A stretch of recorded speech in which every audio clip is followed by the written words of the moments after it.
And good evening, ladies and gentlemen. Welcome to a special presentation of the Cavalier Sports Network presented by Security First Bank. Good evening and welcome to Mount Vernon, South Dakota, as the St. Thomas More Cavaliers 0-1 visit the 1-0 Mount Vernon Plankinton Titans, coming your way tonight on a hot, sweltering August evening in a very classic Friday night East River atmosphere. We're happy you're with us wherever you may be tuning in, whether it's in Rapid City, the Black Hills, maybe you're watching from the West River Plains. You could be watching from all over. Special shout out to Bonnie, who is Graydon Juvie's aunt, watching in Powell, Wyoming tonight. This is just a great environment for a football game, and we are expecting a great football game to bring you this evening in what Coach Austin Hagan for St. Thomas More has described as a playoff game. Translation, a must-win game. Well, we're happy you're with us on this final Friday night in August. My name is Mike Fell. We thank Security First Bank for being the title sponsor of our network, and many sponsors are a part of our broadcast, but we want to give major recognition to our friends at Security First Bank, and they remind you that every great teammate succeeds with great partners, and Security First Bank is proud to be your community partner both on the Cavalier court and around town. Security First Bank, helping you achieve your financial goals, member FDIC. Well, we are coming to you live from Heroes Field. Temperatures right now are in the lower 80s. You may ask, where is Mount Vernon? Well, Mount Vernon happens to be Minnesota Vikings legend Chad Greenway's hometown. We're actually broadcasting from the Chad Greenway family press box here in Mount Vernon. And Mount Vernon's just about 20 minutes away from Mitchell. And in fact, we had for the second East River road trip of the season to this point, we had our walkthrough at Joe Quintal Field on the campus of Mitchell High School to stay loose, go through drills, and just kind of get the kinks out of that long across the state bus ride that we started around 8 o'clock this morning from the parking lot at St. Thomas More High School.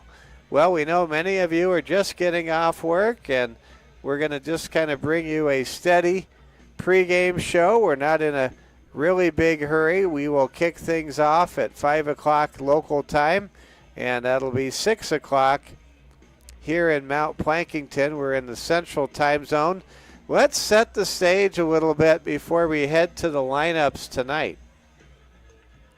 First things first, for St. Thomas More, they have a very high standard. This is a program that's been to the Dome 6 times. Cavalier football won 10 consecutive Black Hills Conference championships until last year.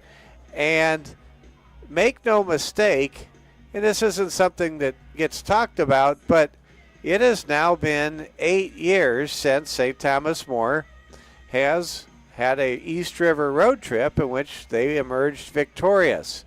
The 2020 season ended in Mobridge, which was, of course, just to the east of the Missouri River. You could see the river from the football field that night. 2021 season ended with a loss just north of Sioux City in Elk Point to the Elk Point Jefferson Huskies, who the next year would win the Class B state title. And then St. Thomas More lost on the fairgrounds in Clear Lake to the Dual Cardinals, to the Bagalka brothers 2 years ago in Matthew Larson's final game of his legendary career. And then in 2023, last year, the season ended for St. Thomas More in Colton at Tri-Valley High School. And along the way, the Cavs in just the couple of seasons we've been bringing you football here on the Security First Bank Cavalier Sports Network, have had regular season defeats to Del Rapids, last week, of course, to Sioux Valley, 35-0, and right now, Aberdeen Roncalli twice in 2021 and 2022. It has been since 2016 that St. Thomas More has gone across the Missouri River to East River, South Dakota, and picked up a win. They want to do that tonight. St. Thomas More has not started 0-2 for as long as anyone could possibly remember, if they ever have at all. This has a must-win feel to it, and I picked up just a sense of confidence, just a sense of familiarity today. It feels like a business trip for the Cavaliers, and when you analyze this game on paper, and we'll be breaking it down every which way but Sunday in the next several minutes here on our Security First Bank Cavalier Network pregame show, we want to get across that St. Thomas More does have the size advantage tonight. They do appear to have the numbers advantage, and on top of that, they definitely have the speed advantage. That will come into play because Mount Vernon Plankinton likes to run the option. They like to run the option sideline to sideline, get the matchups they want as senior quarterback and the son of the head coach here at Mount Vernon Plankinton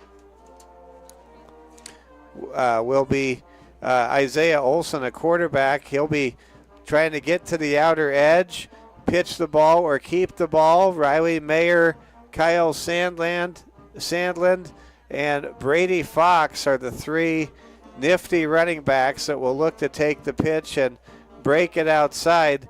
This is a Mount Vernon Plankinton team that does it the East River old school way. They line up across from you, try to push you around, take over the line of scrimmage, and pop the big play on the ground and get stronger as the game goes along by staying committed to the run. Well, that worked for Sioux Valley last week when Sioux Valley defeated St. Thomas More 35-0 in the season opening game we had for you here on the Cavalier Sports Network. However, these are two different teams. Sioux Valley, who their own coach Dan Hughes predicted could very well, he expects them to play in the Dome this year. Sioux Valley has tremendous athletes. Mount Vernon Plankinton, they have athleticism too, but do they have the kind of cover corners that can alter the timing with press coverage and things of that nature? We shall see. For Mount Vernon Plankinton, they defeated McCook Central Montrose 36-14 last week in their 0-week season opener to start 1-0. They would love to start 2-0 here in Mount Vernon tonight. A good crowd is on hand. We're just about 15 minutes away from kickoff as we are showing you Mount Vernon, the home team, working through their paces. And we have a very exciting announcement to make involving the starter at quarterback. We will get to that in just a couple of minutes. I'm going to wait till we have a few more of our viewers tune in before I make this announcement. But we have a change at quarterback tonight, and this could be the beginning of an era that goes for a long, long time. And there is a certain legacy element to this announcement that we'll get to momentarily. Security First Bank invites you to show your school spirit with a Cavalier debit card. For every card produced, Security First Bank will donate $5 to St. Thomas More High School. Get yours today at Security First Bank, member FDIC. Let's thank the following great sponsors who bring you tonight's game and sponsor all of our athletic programs here at St. Thomas More. Monument Health, our official sports athletic training partner. We thank Kristen Whitley. She does an amazing job as the trainer, the sports trainer for Cavalier Athletics. Let's thank these great sponsors. Culver's Restaurant in Rapid City. That's where I go if it's a win. After a game, I want some ice cream or one of those great gristly burgers. Culver's in Rapid City, proud sponsor of your Cavaliers. Other great sponsors include Quinn Construction, Rapid City Shields, Waikiki Water Park of Rapid City, Ruby Tuesdays of Rapid City, and Rosenbaum Signs of Rapid City.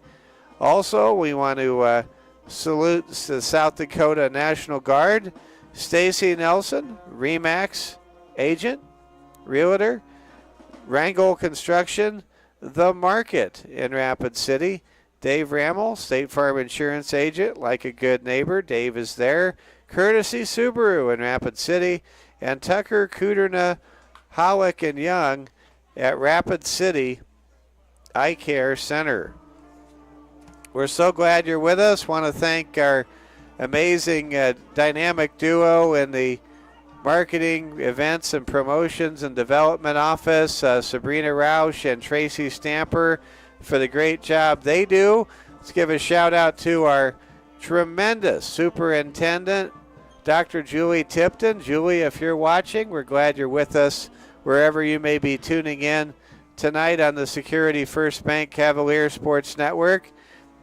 Branch and Vine Mental Health Services would like to remind you, the Branch and Vine Mental Health Counseling Center would like to remind you about the importance of your mental health, especially in student athletes. Mental health is as important as physical health, and words of encouragement can help athletes maintain their mental health. Mental health issues can negatively impact an athlete's progress and lead to serious consequences such as burnout, disengagement from the sport, and substance abuse.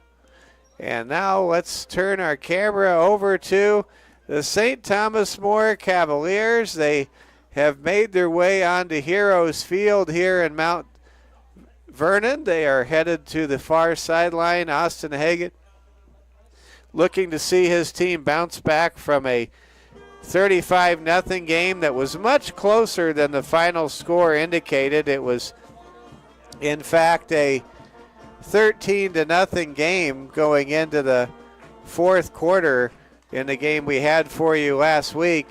For St. Thomas More, they have made a change at quarterback. They are turning to the freshman, Noah Wald, who is the son of St. Thomas More legendary quarterback Tim Wald.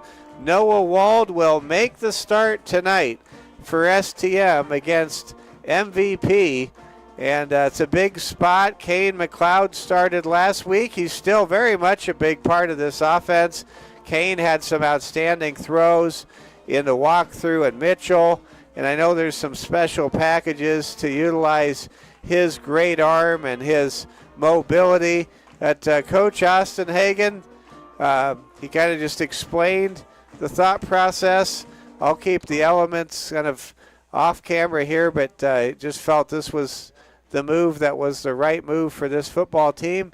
And Noah Wald gets the start. And watching Noah in the warm-ups, I would say that Noah's accuracy really stood out.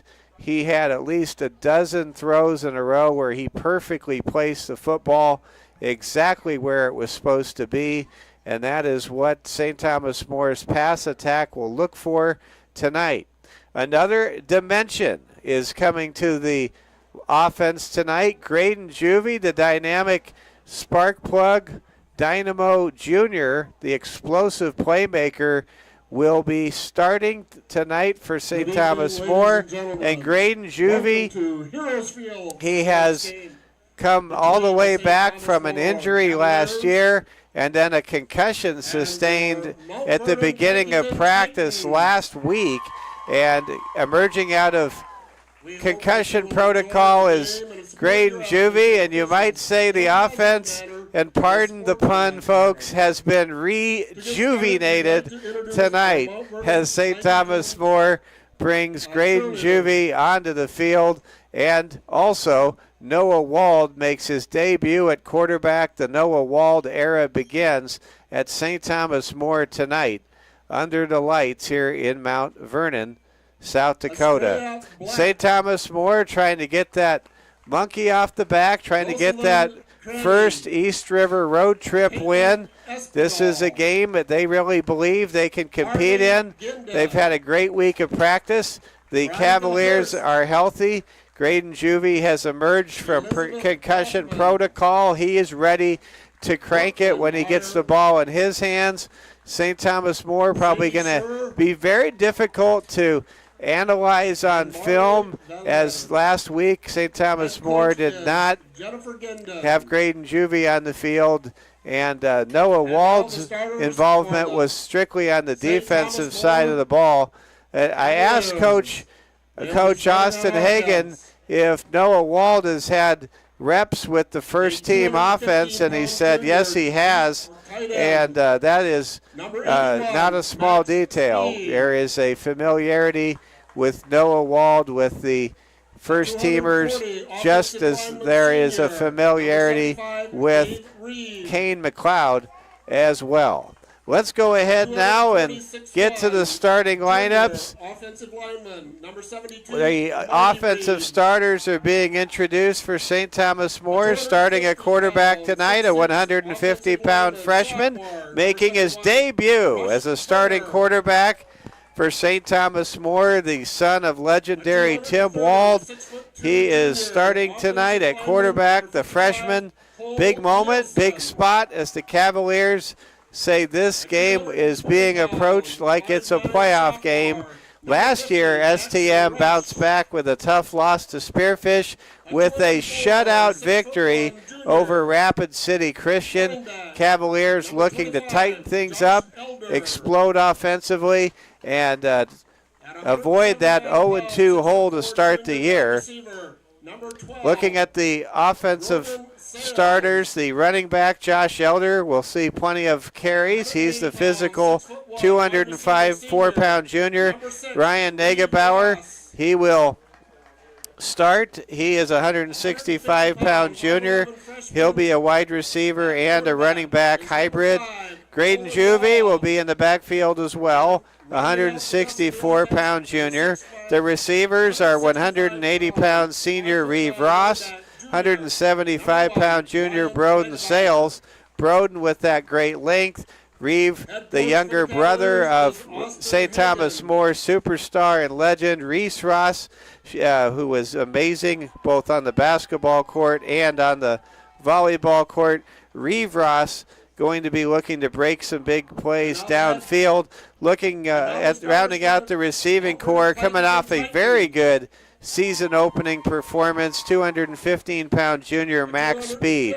The offensive line, coached by Stone Durham, is phenomenal. 230-pound junior center Cole Nielsen. Left guard, 220-pound sophomore Jackson Rush. 240 pounds senior left tackle Gabe Reeve, who had a standout game in Volga last Friday night. 240-pound right guard junior Marty Reeve, and 250-pound sophomore right tackle Rush Turner. The Cavaliers offense reads that way tonight. Expect plenty of touches from Dawson Inhofer as well, as the Cavaliers will be rotating Kane McLeod into the action, as well as Dawson Inhofer. And we may even get a Blue Baron sighting tonight from Baron Slusarski. We shall see. For the defense for Mount Vernon Plankinton, not sure if they're going to line up in a 5-3 with the safeties high coming downhill, or if they're going to be in a more traditional set. But let's go ahead and introduce the players here. Up front for Mount Vernon Plankinton's Titans, 250-pound senior Trayton Moore, 190-pound junior Camden Stahl, 240-pound senior defensive lineman Luke Baker, And the big kid, as Coach Austin Hagan described him, 290-pound senior Aiden Novak. One person's big kid is another person's man-child. Aiden Novak going to be a big factor tonight for the Titans. The linebackers are Brady Fox, Riley Mayer, Tice Feister, Jack Larsh, and the secondary players for Coach Olson, Isaiah Olson, Paxton Nedved, and Kyle Sandland. We will now pause and salute the flag with the playing of our national anthem.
And that's our national anthem. We're getting ready to go. You've heard the starting lineups. The captains will now come to the center of the field, and I pledge to you to do my very best with the camera work. I had some not so good moments, some in the middle moments, and some, I guess, good moments. We're going to try to give you the very best camera work. It's yours truly sitting down tonight so that I can make sure we have the best camera work possible. I always like to stand up when I broadcast, but if I do that, I've discovered, especially with a tight window that I'm operating at the 50-yard line, thank goodness it's the 50, and we can cover the entire field from the Chad Greenway family press box tonight.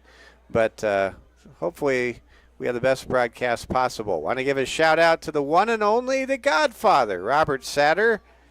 He is the founder, the director, the visionary behind the Security First Bank Cavaliers Sports Network. Also a tip of the hat to our good friend Braden Strain, our technical director. And just want to thank Security First Bank, member FDIC. They are our sponsor, our title sponsor. We love them, and they are the proud sponsor of the Court of Champions, where we will be bringing you our first volleyball broadcast next Tuesday night for St. Thomas More. Well, we have a coin toss, and I'm not sure who has won this toss. Let's see. They will let us know now. The players sort and separate. And the toss was won by Mount Vernon Plankinton.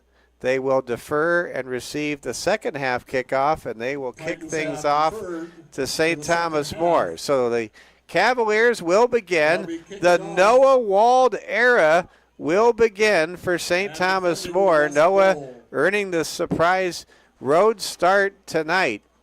Kane McLeod started the season opener. Noah starting this game. And again, this kind of brings me back 32 years ago. I was in Columbia, Missouri at Faurot Field, and I was in attendance at the Big 8 opener for Tom Osborne in Nebraska at the Missouri Tigers. And there was this freshman quarterback who was not expected to see the field, let alone start. His name was Tommy Frazier. Perhaps you've heard of him. And the rest was history as Nebraska won back-to-back national titles in 94 and 95 with Tommy Frazier and the late, great Brooke Behringer from Goodland, Kansas. Well, here we go.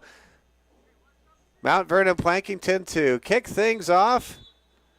And we are underway here in Mount Vernon as the ball is kicked out of bounds. That'll be a penalty, and St. Thomas More will take over with grand field position at their own 35-yard line as we begin this football game here on the Security First Bank Cavalier Sports Network. Mike Fell with you from Mount Vernon. Plankinton, the community of Plankinton, part of the school district. They put Mount M for Mount, V for Vernon, P for Plankinton to get MVP. So we've got STM and MVP, and the last time these two teams met in a high-stakes boys sporting event was 2 years ago at the State A boys basketball tournament. Mount Vernon Plankinton won 51-50 over the Cavs, kind of trying to block that game out. Here comes a handoff, and there's a fumble, and the ball is recovered by Mount Vernon Plankinton. Noah Wald, making his first start on his first step, struggles with the handoff, struggles with the exchange, and the ball is smothered by 4 Titans, and Drayton Moore is credited with the fumble recovery for the Titans. And now Mount Vernon Plankinton, MVP, takes over, first down and 10 at the St. Thomas More 27-yard line. I formation set. Receivers are split twins on the near side, one man spread to the right. There's a quarterback keeper by Isaiah Olton, and he is knocked off his pins by Reeve Ross. Great job there by Reeve Ross. He absolutely smothered Isaiah Olson on that last play. Way to go, Reeve. We'll get to the starting lineups momentarily for Mount Vernon, Plankinton, and St. Thomas More on the defensive end. Second down and 8. A hot night here in East River. And we just had a double reverse, but a double set of penalty flags proceeding, and that's going to be a motion penalty. You can see the frustration expressed by senior Brady Fox, one of the backfield members of the option attack for Coach Olson. For Mount Vernon Plankinton, their quarterback is senior Isaiah Olson. In the backfield, it's Brady Fox, Kyle Sandland, and Riley Mayer. Up front, Luke Baker, Jack Larsh, Aiden Novak, the 290-pound behemoth, Camden Stahl, and Trayton Moore. Here comes Olson. He runs, and he gets drilled and dropped again. Reeve Ross is there.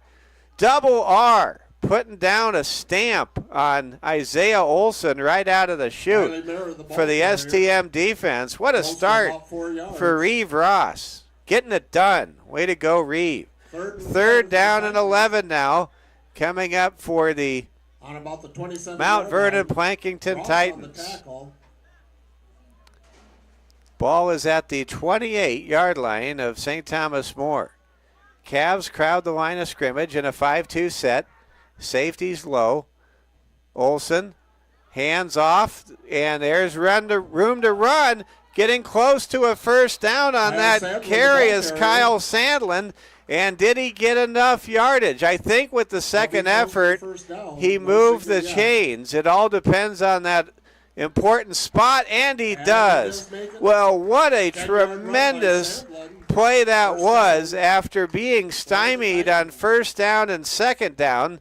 That time Kyle Sandland was able to find some room to run. He popped the ball outside, got hit about a yard shy of the marker, but with second effort and determination, able to create a fresh set of downs in the red zone now for the MVP Titans, who have it first down and 10 at the 17-yard line of STM. Quick pitch goes back to Sandlin. He's hit, gets away, gets spun up and smothered by 3 Cavaliers, and getting quite a comeuppance there was Trayton Moore. He got pushed over the pile. St. Thomas More has the size advantage on paper. That's never something STM that I can recall has had when they've played an East River opponent in the 5 seasons we've been bringing you football on the Security First Bank Cavalier Sports Network.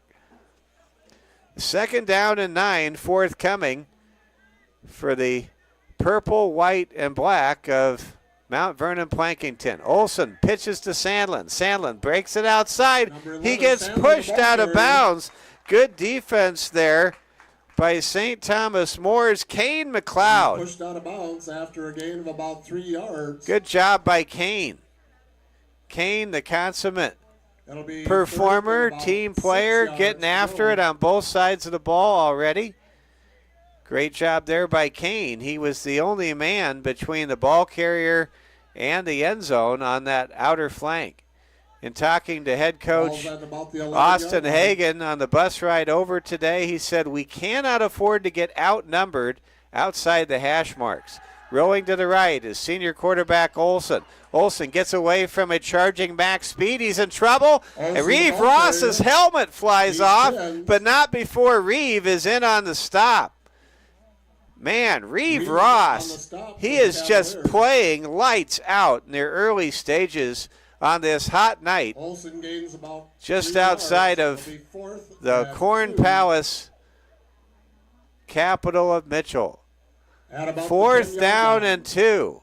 This would be a chip shot field goal if Coach Olson wants to go for the field goal. It looks like he's going to go for it. 4th down and 2. At the very minimum, Isaiah Olson may try to draw the Cavaliers off sides. Cavs will watch the ball get snapped. Running back dives, and I think he got it, and he does. A 1st down. Good play right there by Kyle Sandlin, who has been a standout on this opening drive for MVP. Sandlin able to set his pad level and keep his center of gravity in such a way that he could get that extra push for 2 more yards. That ensured the needed distance to make it 1st down and goal to go for the home team here in Mount Vernon. 1st down and goal to go at the 4. Olson hands the ball off. Gives the ball to Brady Fox. Fox is going to be stopped shy of the goal line, but he cuts the necessary distance to pay dirt in half. And that'll bring up 2nd down and 2 for the Titans. Mount Vernon Plankinton. They recovered a fumble on the first play from scrimmage by STM on a muffed handoff in the backfield. They're trying to cash in with 6 points here. We are just about halfway through the first quarter. Quarterback keeper by Olson. He's close to the end zone, and he's got the touchdown. Isaiah Olson on a quarterback dive up the middle, able to make it 6-0 in favor of Mount Vernon Plankinton. Touchdown Titans. And with 7 minutes exactly to play here in the first quarter, Mount Vernon Plankinton leads 6-0, and they will go for 2. The Titans break the huddle. Olson calls the count. Jumbo backfield. Olson going to keep it. Tosses, and that ball is dropped. It was behind the intended receiver on the play. That was Riley Mayer, and that will keep the score at 6-0. So a key stop by St. Thomas More on the 2-point conversion try, and St. Thomas More has themselves a 6-0 deficit instead of an 8-0 hole. Let's take a moment and send along this message from our friends at Strain Chiropractic. At Strain Chiropractic in Rapid City, they believe in a natural and conservative approach to chiropractic care, which includes thorough examinations, trigger point therapy, massage, acupuncture, and more. When you come to Strain Chiropractic, you'll feel right at home with Dr. Sarah, Dr. Brittany, and Dr. Jana, and their chiropractic care is safe for all ages. And it's an affordable way to preserve your overall health and life. Call Strain Chiropractic today to set up your appointment. Call 605-718-5720. Strain Chiropractic, proud sponsor of the Cavalier Sports Network. Here comes the kickoff now from Mount Vernon Plankinton. SDM trying to respond, trailing 6-0. That ball is handled by Juvie. He's loose, and Juvie takes it all the way to midfield. That's a 30-yard return by Graydon Juvie, who just rejuvenated the special teams return game for St. Thomas More a moment ago. Outstanding field position now for St. Thomas More. They'll take over right from where our camera is situated. They'll technically be at their own 49-yard line. Got a request to zoom in a little bit. We can do that. I want to thank all of you great fans watching wherever you may be tonight. Sets the Cavaliers up on their own. And true confessions of a sportscaster, it's a one-man band. I like to stand when I call a game, but I'm sitting down so I can do my best work with the camera. It's just me when I go East River. And when I'm home, it's different. We've got the great Braden Strain, and we got a whole bunch of young men who do a great job and love Taco Bell to assist. But when we are on the road, it's yours truly and the good Lord above. All right, here we go. First down and 10 for St. Thomas More. Cavs with the ball at their own 48.5-yard line. They need to reach the 42-yard line of Mount Vernon Plankinton. Noah Wald, hoping his second play as a starter at STM goes much better than his first, which resulted in a fumble and a turnover. Cavs line up 5 wide. In motion, Kane McLeod. Handoff goes to Kane. Kane runs across the formation, loses 4 yards. Coming in quickly to make the tackle there for Mount Vernon Plankinton. I believe that was Tice Feisner, I believe. Tice Feisner on the tackle. It'll now be second down and 15 for St. Thomas More. Second down and about 14 yards. Cavs break the huddle. First down and 10. Or second down and 14, rather, coming up here for STM. In the backfield, Josh Elder. In the shotgun is Noah Wald. Wald takes the snap, fires, and the ball is incomplete. Pass was intended for Broden Sales. It was nearly intercepted that time by Paxton Nedved. Intended receiver was Bowden Sales. Boy, that was a real break there for Noah Wald that he didn't have 2 turnovers on his first 2 plays. That ball sailed over a wide open Broden Sales. The bright silver lining on that last sequence is the fact that Sales was able to get open that much. That was a challenge last week. Wald back to throw. It's an inside screen. Tight end Max Speed has it. He's got room to run. He's got a first down and more. What a play. A designed draw him in screen works as Noah Wald finds Max Speed near the line of scrimmage, and Max turns it upfield with 22 yards after the catch. We'll call it a gain of about 25, and that sets up first down and 10 at the 33-yard line for St. Thomas More. Boy, that was just a good old piece of who moved my cheese right there for the STM offensive attack. First down and 10 now for the Cavaliers. In motion, Ryan Negebauer. Wald takes the snap. Wald runs to his left, fires, and the ball is incomplete. Pass was intended downfield for Ryan Negebauer, but beyond his arms. Want to clarify something. Tim Wald is not the father of Noah Wald. It is Nick Wald. So big shout out to Nick Wald, proud dad watching his son earn his first STM start tonight here under the heat and humidity in East River in week 1, game 2 of the season here in South Dakota for the Cavaliers and the Titans. Back to throw, it's Wald. Wald has a man, and it's caught for a touchdown!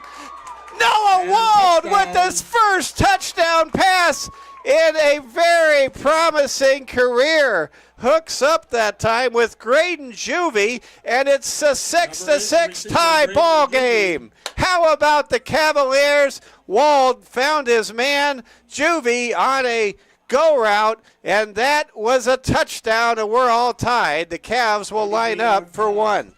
Touchdown, Cavaliers.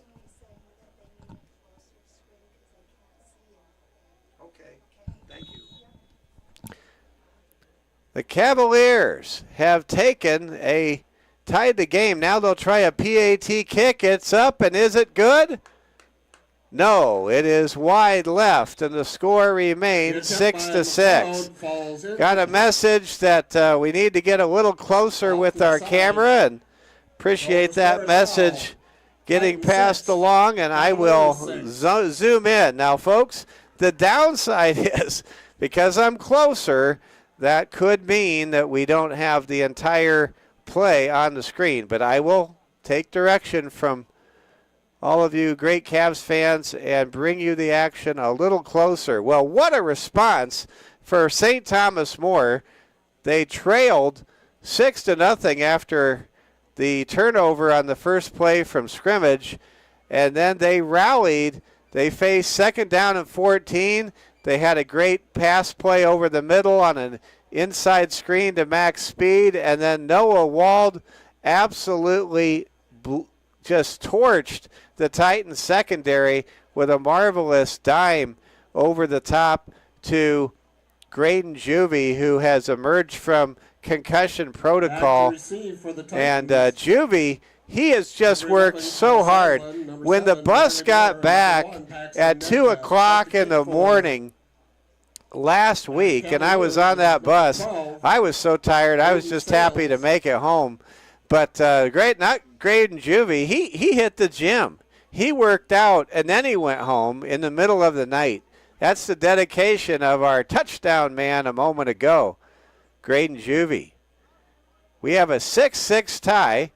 I'm going to zero in, try to give you as close a shot as possible. And again, bear with me if you don't see everything. There's an onside kick. It's muffed, but a Titan gets on top of that ball. Getting on that ball for Mount Vernon Plankinton was Eric Hone, the senior lineman on the hands team. And Hone didn't hone in on that onside kick right away, but he was able to lay on that onside kick and give good field position to the Mount Vernon Plankinton Titans. We're happy you're with us. Again, I hear you, Cavs fans. I'm going to zero in, so get ready. Hope this is better. You can let me know if it is better. Here we go. Here comes Olsen. There's a handoff. There's a pitch, and that reverse, and that's going to be a touchdown, it appears. Mount Vernon Plankinton will score. Riley Mayer on a very difficult to diagnose reverse takes it 52 yards for the touchdown, and it's 12-6 in favor of Mount Vernon Plankinton at the 5:30 mark here in the first quarter. Ladies and gentlemen, in just the last 90 seconds of this quarter, we have had 3 touchdowns. This game is suddenly starting to resemble a shootout here in Mount Vernon tonight. The Titans will go for 2. There will be a quick handoff, and that will result in a stop. Good job there by STM. That time it looked like Gabe Reeve led the way on the stop to keep the score at 12-6. Well, both the Cavaliers and the Titans are landing proverbial haymakers here. This game already is a lot of fun. Let's zero in on the Cavaliers sidelines. What a difference a week makes. STM showing some tremendous ability to find the big play, both in the special teams and on offense. We had a 30-yard kick return by Graydon Juvie. We also had a 35-yard touchdown strike from Noah Wald to Graydon Juvie. And we had that outstanding screenplay in traffic to max speed that set up that touchdown. Again, I am your camera operator. I am as close as you're going to get to a pilot here. I feel like I have a play-by-play pilot's license. I certainly don't have a cameraman's pilot license, but I will do my best. Here we go. Kicking off is Mount Vernon Plankinton, leading 12-6. MVP scoring twice on a 1-yard touchdown run by Isaiah Olson and a 52-yard touchdown scamper on a reverse by Riley Mayer. Here comes a long kickoff down the field. Ball is taken by St. Thomas More, Broden Sales, and he is gobbled up after a gain maybe of 1 yard, and that would be a forward progress is assessed. So St. Thomas More will take over with their least favorable field position of the ball game. First down and 10 at their own 17. Mount Vernon Plankinton 12, St. Thomas More 6. So the 17-yard line. I mentioned Nick Wald, the father of Noah Wald. I want to give a shout out to Brody Willett's dad, who played with Nick Walsh. Brody Willett's key player in the program for St. Thomas More. Just want to give a shout out there to Brody Willits and his father, who happens to own the record for now 27 years for receiving, and Brad Willits, and it's just neat to see that next generation coming along. Brody and Brad Willits, just want to give them some recognition. Here comes a pass to the left, and that ball is caught by Reeve Ross at the 20-yard line. It'll break it, or rather to Graydon Juvie. And it'll be 3rd down and 4.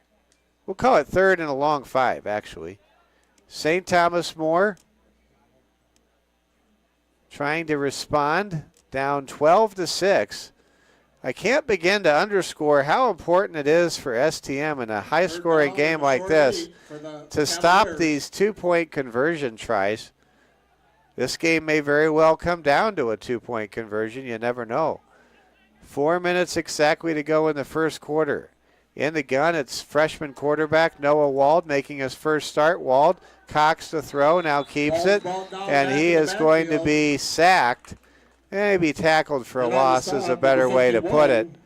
Good stop there up front by Camden Stahl. It'll be 4th and 9, and now Broden Sales lines up to punt.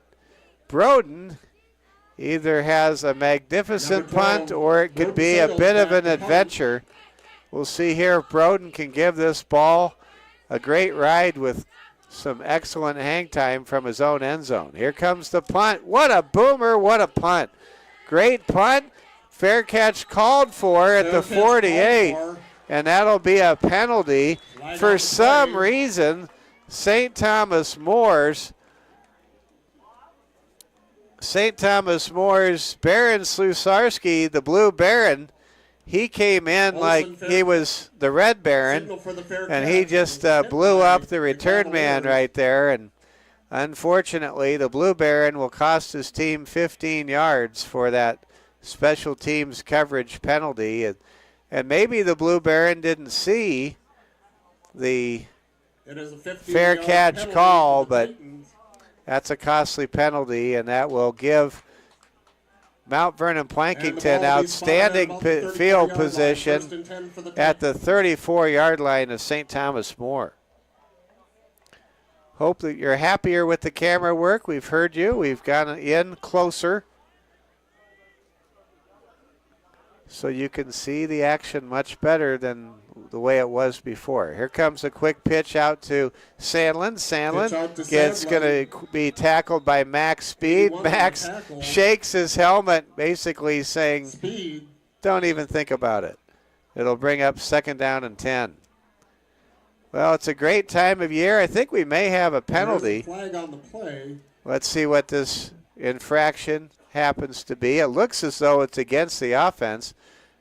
At least the Titans are walking backwards.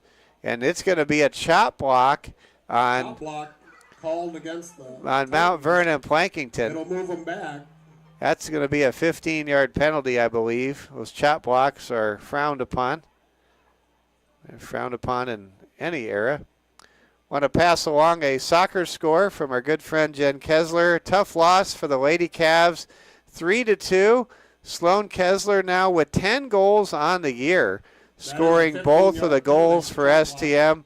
But Dakota Valley and North Sioux City pulling out a 3-2 win tonight. The Lady Cavaliers just playing some great soccer, and what a start to the year for senior scorer, striker Sloan Kessler, who has scored in all 4 of the Lady Cavs games. St. Thomas More 2-2 on the year. 45-yard line. They had wins over Groton area, or rather they lost to Groton area last Saturday in a game we had for you on the Security First Bank Cavalier Sports Network, and they had road wins at Garrettson and Vermilion to start the year. Now it's 1st down and a country mile. Back to throw Isaiah Olson. Olson going to be sacked. The Cavs lower the boom. Gabe Reeve just coming in and bringing the lumber. And that'll make it 2nd down. And I said country mile before. I think it's still a country mile. Technically, we're looking at 28 yards to go. 2nd down and 28. Ball is at midfield. STM pushing back the Titans. Racing out of the game in a special substitution package for STM as Jackson Rush. Olson in the gun with a touch pass to his running back, Riley Mayer, and Mayer gets 4 yards, and then he gets knocked off his pins by Broden Sales. Good play there, good hit by Broden. 3rd and it'll now be 3rd down and a country mile coming up. And about 20. STM's defense under the outstanding coordination and leadership of Activities Director, Defensive Coordinator Craig Nowotny, making the adjustments and really tilting the proceedings back in STM's favor as MVP currently holds a 12-6 lead with 1.5 minutes to go here in the quarter. There's a deflected pass. It touches players for both teams and finally hits the turf, and that'll bring in the punting unit for the Mount Vernon Plankinton Titans. What a defensive stand for St. Thomas More. They gave up nothing right there on defense. How about these Cavaliers on defense? STM, let's give a shout out to the coaches in addition to Craig Nowotny working with, there's a short punt. It's not very good, and it's finally touched by Camden Stahl at the 27. So how about that? St. Thomas More able to force a short punt, and they will take over about exactly where St. Thomas More was playing defense before that last possession for Mount Vernon Plankinton began. So here come the Cavaliers. Cavs break the huddle. 1:24 to go in the first quarter. In the gun, it's freshman quarterback Noah Wald. Wald gives up the middle to Elder. Elder running hard, picks up 4 yards right up the gut. Opening that hole there for Josh Elder up front was Cole Nielsen and Marty Reeve. St. Thomas More trying to get back to some old school smash mouth football. If you're going to win in East River, you got to run up the middle. Just like if you're going to play in Texas, you got to have a fiddle in the band. 2nd down and 5 now for the Cavs. In the gun, it's Noah Wald. Wald takes the snap, looks downfield. He is being flushed from the pocket. He's in trouble, and he will turn upfield and get absolutely popped. Was he inbounds or out of bounds when he took the kill shot? I guess they're going to say he was inbounds. Maybe a freshman lesson taught there for Noah Wald. Lesson being that sometimes discretion is the better part of valor when you're along the opposing sideline on the road. It's 3rd down and 5 now coming up for St. Thomas More. Cavaliers trailing 12-6. 3rd and 6. 36 seconds to go in a high-scoring first quarter here in Mount Vernon. We're broadcasting live on the Security First Bank Cavalier Sports Network from the Chad Greenway Family Press Box tonight. Here comes the Noah Wald shotgun snap.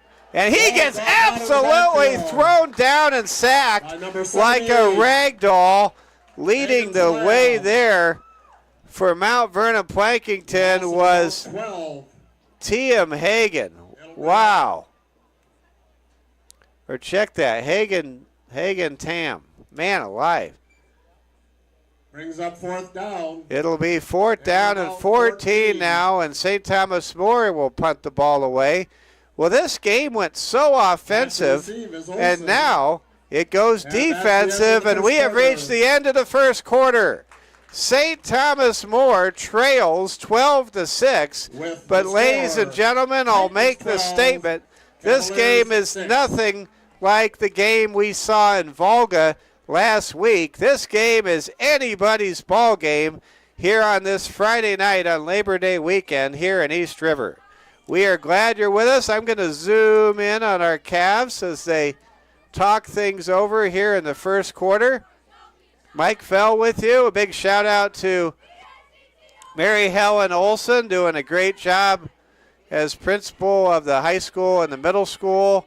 Just love Mary Helen, just an amazing lady. Also, just think the world I know we all know and love Colleen Lisi, who does such a great job with Seton, St. Elizabeth Seton, and big shout out to our principals. Well, the Cavaliers will kick things off momentarily. We're going to go to the other side of the field. You can see the football all by its lonesome. Check that. That's not a football. It's not a beach ball either. Let's figure out where the ball is. Camera work and an adventure, folks. It's an adventure. Want to thank all of our great sponsors on the Security First Bank Cavalier Sports Networks. Pass this message along. The second quarter. Cavalier fans, Bonsai Financial Education is your secret weapon to financial literacy for teens and adults alike. Bonsai is a free service to you and one that earns many happy returns. Financial education from Security First Bank, member FDIC. Here comes a Brody Sales punt, and it's blocked! It is going to go into the end zone, and wait a minute, what happened? Can't they recover it for a touchdown? Did they blow the play dead? What is going on? They call it a safety, but I don't know why it was a safety. I thought it was in the end zone. The Cavs get a huge break. I think it should have been a touchdown for Mount Vernon Plankinton. That could be a big development as this game goes along. So the block is made. Broden Sales was kind of taken off his path as the punter. He punted the ball directly into the blocker.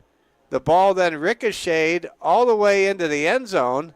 It did not go out of the end zone. It was in the shade, and they blew the play dead. They must have thought the ball went out of the back of the end zone. So they're just going to give 2 points to Mount Vernon Plankinton, and that keeps it. That keeps the score a one-possession ball game. It's 14-6 now in favor of Mount Vernon Plankinton. Now maybe the ball bounced out of bounds and came back into the end zone. That's a possibility. We don't have the instant replay, but I'll say this. Back to receive, Sandler. I think St. Thomas More may have very well caught a 6 or 8 point break right there. Or check that, a 4 or 6 point break. Here come the Cavs. They will kick things off from their own 20, as is required when giving up a safety. Broden Sales to kick it away. Sales to kick. Sales kicks it. He kicks it great. All the way over the return man. And the ball is way back at the 10. Sales got all of that one, and he gets help from a coverage unit who trips up the return man. Good play right there for St. Thomas More's Ryan Negebauer, also in the neighborhood to make that great coverage play for STM was Dawson Inhofer. So Dawson and Ryan, two members of Post 22 in the summer, they come up big right there for STM. And now it's first down and 10 for the Mount Vernon Plankinton Titans, who lead by 8, 14-6. How big are those two stops on two-point conversion attempts earlier? Running hard is Riley Mayer. Riley able to move the ball towards the far sideline and get close to a first down. Looks like about 11-yard gain. You can see some emotion from the coaching staff for STM. First and 10 for the Titans. I can't properly assess any form of measurement when it comes to how badly the Cavaliers want this game tonight. For the Cavaliers. STM does not start 0-2. Never have, never want to. Trying to get to 500 at 1-1 tonight. In the gun, it's Olson. Olson gives to the running back up the middle, and he plows into Graydon Juvie. Brady Fox got the better of that collision with Graydon Juvie right there, and that's a gain of 8 on first down. St. Thomas More down 14-6 if you're just joining us. Noah Wald earning his first start as a Cavalier, as a true freshman in this ball game. His night got off to an awkward beginning as he fumbled his first handoff, but he rebounded and hit pay dirt with a toss to Graydon Juvie of 35 yards to tie the game. Mount Vernon Plankinton has since gone on to score the next 8 points on a reverse to Riley Mayer and a safety on a punt block a few minutes ago. And it's another Titan. A lot of college football happening. First down. Husker football is on the station I broadcast on, News Radio KOTA. And Ball at the 47 if you're a yard Husker line. fan First watching, and 10 go to Titans. the park, and you can go to the KOTA first ever Husker watch party. I'll be there after broadcasting the STM boys game tomorrow at McDonald's Soccer Field. There goes a quick pitch out Pitch to goes to number 1, Nedved, ball carrier. Paxton Nedved, and First down Paxton bounds, Nedved will get about 10 yards close to the 42-yard line. That might be enough to move the about chains. 11 yards, so it should be first down. It is. Titans. It's a first down run right there for Mount Vernon Plankinton. Well, the momentum is Ball at the decidedly 41-yard with line. the home team. Number And 15 was on the tackle. Yet I sense St. Thomas More they've got a lot going for them at the same time. Here we go. First down and 10. Run up the middle results in a yard gain of 2. Brady Fox going to be tripped up by Gabe Reeve. Big Gabe Reeve just plugging number 75 and number the 50, inside. Roush and Reeve. Give credit there to for the Cavalier. Jackson Rush as well on that stop. Second down and 8 coming up for Mount Vernon Plankinton. Titans break the huddle. The Titans uniforms look more like the Vikings uniforms than they do the Tennessee Titans uniforms. Second down and 8. Ball hits the turf. It's picked up by senior quarterback Isaiah Olson. He gives to a man, and out of nothing, and I mean nothing, Brady Fox picks up 6 yards. Maybe we'll call it 5. 3 yards. Man alive, how did Brady Fox get any positive yards out of that? I'll never know. It'll be third and a long 6. The spot is favorable for STM. It'll be third down and 6 coming up with the ball at the St. Thomas More 37-yard line. Senior quarterback Isaiah Olson, who has a touchdown run already to his credit, does a quick pitch to Kyle Sandlin. Sandlin cuts inside. A flag is down. That's probably going to be offensive holding brought down by against 50. Mount Vernon Plankinton. Roush. And they're going to get an offensive hold against MVP. Well, right now, the trench battle, the battle in the trenches, the battle on the Western Front here on this East-West football field, I would say is going the direction of St. Thomas, favor of St. Thomas More. It's just that with these delayed handoffs, reverses, misdirections, whatever card gets pulled out of the proverbial deck, 16. Mount Vernon Plankinton, it's a numbers game, seems to be able to do just enough to move the chains and keep the STM offense off the field. The Titans break the huddle. It'll be third down and 17. The ball is back at their own 47. In the gun, it's Olson. Olson fakes a pitch. It goes to Fox. Fox breaks it inside by 1, by 2, and he picks up 15 yards down to the 36, and it'll bring up fourth down and 3. Brady Fox that time just rumbling, stumbling, doing his best Mike Allstott impersonation. Able to take the ball deep into number 6 on the tackle. Cavalier territory. And now we bring you, ladies and gentlemen, fourth down in a 14-6 game. Can the Cavs get off the field right here, right now? We shall see. Fourth down and 4. Going 3 wide and lining up in the power eye is MVP. And we've got a whistle and a timeout called by Coach Olson. He must not have liked something that he saw in the play that was called against our great defense coordinated by Craig Nowotny, our defensive coordinator. Well, speaking of Craig Nowotny, I talked to Craig earlier today about his Clemson Tigers. You may notice he's always wearing that Clemson orange cap. He's very proud of his Tigers that have won 3 national championships going back to the young Danny Ford, Homer Jordan season of 1981. And in talking to Coach Nowotny, he said he's looking forward to the game tomorrow morning between Clemson and Georgia. Always a great game. This is considered a true measuring stick game for Coach Dabo Sweeney and the Clemson Tigers, who won the Music City Bowl last year over Kentucky in Nashville. Here we go. Fourth down and 4 now for the Titans. I formation set.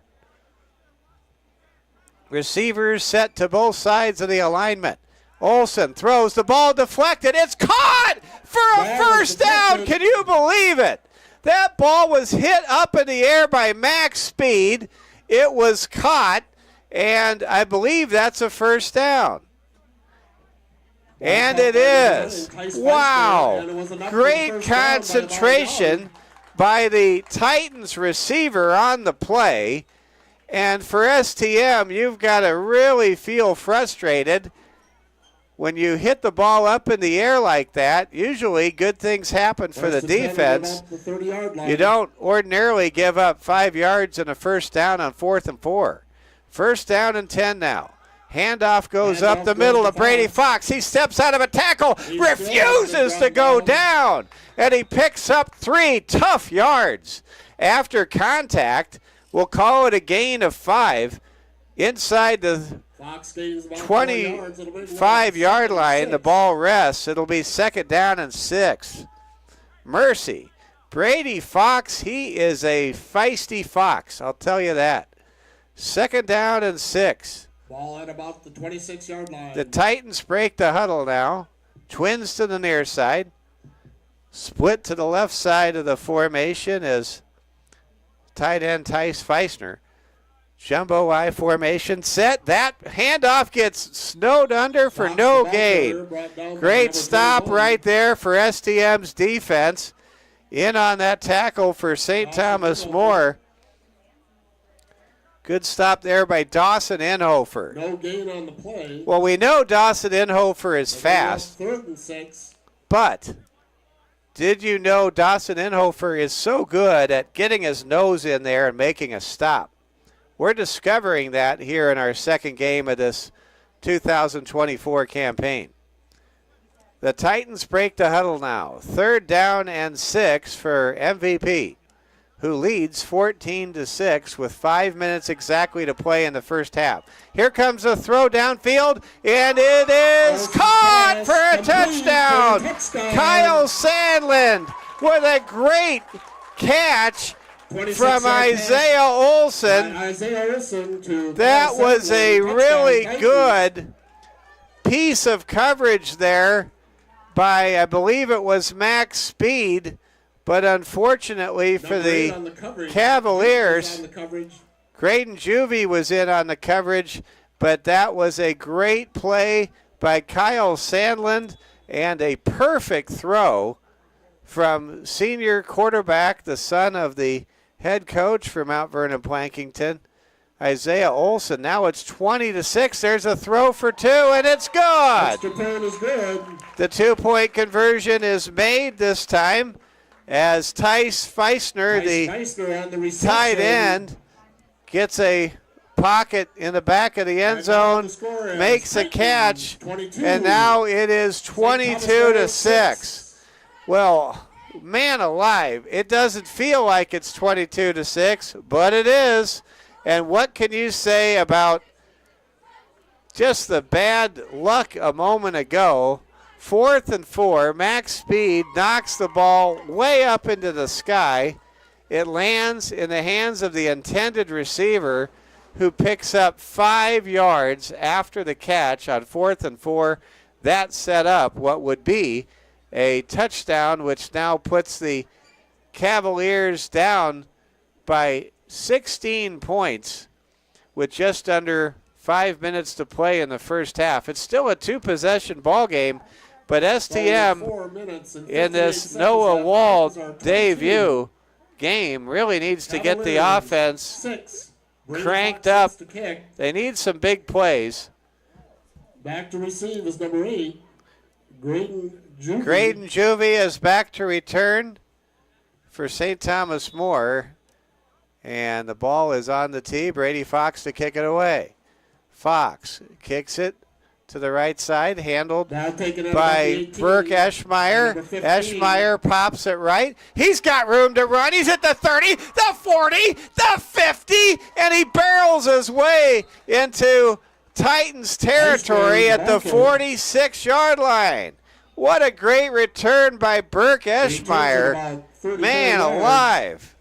Burke that time able to just, with a certain amount of fearlessness and true tenacity, turn the corner on the far side. I was watching that return be practiced in Mitchell during our walkthrough at Joe Quintal Field near the Corn Palace earlier today, and I liked what I saw.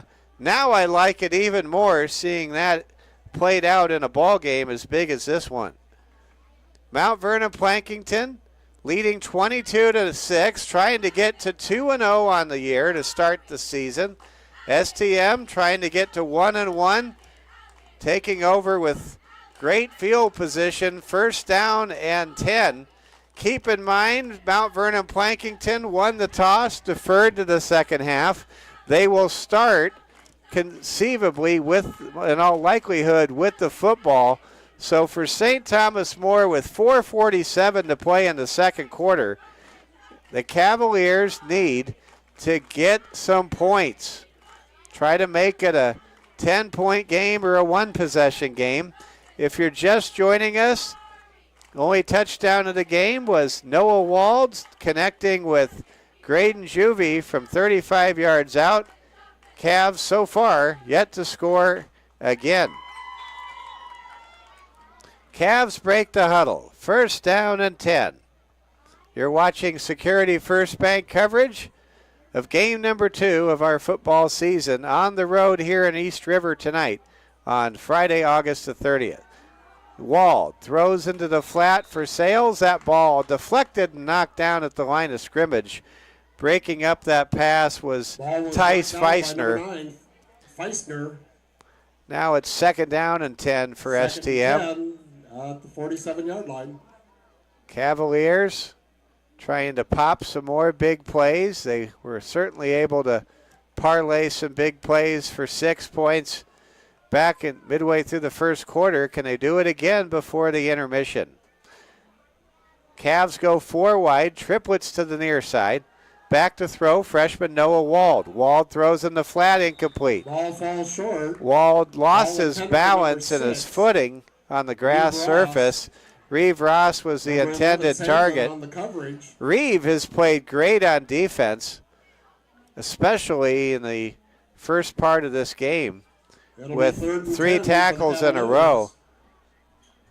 Reeve trying to make something happen with his key role as a senior in the receiving corps.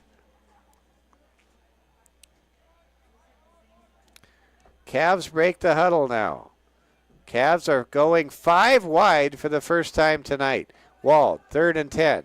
Will throw deep. He's got max speed, and it's caught for a touchdown! Touchdown, St. Thomas More! Max Speed with a 47-yard touchdown catch from freshman Noah Wald. That time, Max Speed was as open as an all-night diner against the Mount Vernon Plankinton secondary. And it's now 22-12 with 4:33 to go in the first half. Wow, that's just what the Cavaliers needed. What a play. What a score. Now the Cavs go for 2, trying to make it a one-possession margin. Wald in the gun. Elder behind Wald. Shotgun snap. Back to throw. Noah. Noah, taking his time, will chuck it out of bounds and give credit to Mount Vernon Plankinton. They keep it a 10-point game. But the Cavs are back in this one. After the Cavaliers go 5 wide for the first time in 2024, they just opened the score wide to a 10-point ball game after they were way behind before that score. It's now 22-12 with 4:33 remaining in the first half. Cavs fighting their way back, getting the big play. It's the kind of offensive explosion that would make our alumni, the Three Musketeers, very happy. The great legendary receiving corps we've brought to you the last couple of seasons. And certainly, without a doubt, it would make our man Lee Negebauer happy. If you're watching, Lee, hope you're doing great up there in Montana. Going to give a big shout out to Bonnie, who is the aunt of Graydon Juvie, watching the game from Powell, Wyoming. Graydon's aunt, a friend of my wonderful mother-in-law, Deborah Ross. And I'll tell you, it's a small, small world. I was at a family event a couple months ago and found out about the Graydon Juvie connection. It's good stuff. Set to kick is number 12. Here we go. Broden Sales. Cavaliers with Broden Sales to kick it away. St. Thomas More down by 10. This has really been an exciting game, hasn't it? And we have a long way to go. 4:33 to play in the second quarter. Here comes a long kick. Ball bounces at the 20. It's picked up. Running ahead into the 32 is the return man. Couldn't catch the jersey there. And now the Titans will take over. First down and 10 after that return of 10 yards. Let's recognize some of our sponsors on the Security First Bank Cavalier Sports Network. Sponsors that include Culver's, Quinn Construction, Watiki Water Park, and Ruby Tuesdays. Ruby Tuesdays, it's where the Cavs eat. Here we go. First down and 10. Double reverse. Goes to Riley Mayer. He gets stopped. That time the Cavaliers were able to sniff out that double reverse that resulted in a 47-yard score back in the first quarter. Gabe Reeve, he is blessed with the gifts of good memory and discernment. He read the double reverse, made the stop, and it's second down and 9. Cavs trying to get a 3 and out, trailing 22-12. Mike Fell with you from Mount Vernon, broadcasting from the Chad Greenway Family Press Box. Here we go. Olsen back to throw. Has a man, and that ball is intercepted. It's picked off by Kane McLeod. McLeod is at midfield. Kane McLeod comes out of the clouds, and we've got a penalty after the tackle. We'll see what that penalty is all about. But we have a Cavalier shaken up on the play. Not sure if it's cramps. It probably is. Kristen Whitley racing out to tend to the fallen Cavalier, who was on the backside of that play. Well, Olsen had his man open, but I'll tell you, he put a lot of air under that throw. The accuracy was where it needed to be, but so were the Cavalier defenders. And coming off the field with cramps is Graydon Juvie. Juvie will be substituted in for by Noah Wald. And Juvie with massive leg cramps on the far sideline, and he will be attended to by the Monument Health training team. There was a penalty on the play. Let's see what that penalty was all about. It was against St. Thomas More. Personal foul against the Cavaliers. Wonder if there was some taunting at the end of that play. Maybe too much talking. Will be spotted just about the 35-yard line. Don't need to hurt yourself that way. First and 10. First down and 10. Back to throw Wald. Wald throws in the flat. Pass incomplete for Kane McLeod. Well, I want to give a big shout out to Kane McLeod. Kane, who started for the Cavaliers last week, didn't get to start this week. He just does his job, makes the defensive play of the game to this point with an outstanding interception against senior quarterback Isaiah Olsen from Mount Vernon Plankinton. That's what winners do. Kane McLeod, you are a winner. Second down and 10. I formation set. Receivers to both sides of the formation. In motion now goes Josh Elder. Quarterback keeper Noah Wald. Wald able to pick up a couple of yards. Gets an extra shove out of bounds. That should have been a flag. But the officials didn't see it that way. And now it'll be third down and 8. It's a matter of sportsmanship. You should not do that extra push when you know you're out of bounds. And now we've got a holding penalty. So instead of no personal foul call against Mount Vernon Plankinton, we now have a hold. So that's really going to set the Cavaliers back to the 28-yard line of MVP territory. About the 29-yard line. Want to thank all of you for tuning in wherever you may be watching. To give a shout out to our sponsors, Doctors Tucker, Kudrna, Hollick, and Young at the Rapid City Eye Care Center on Jackson Boulevard, courtesy Subaru in Rapid City. If you get in an accident in a Subaru, you know it's been safety tested in Sweden or wherever it came from.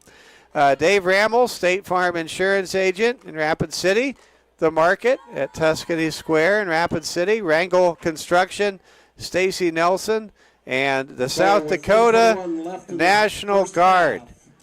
3:21 to go in the second quarter.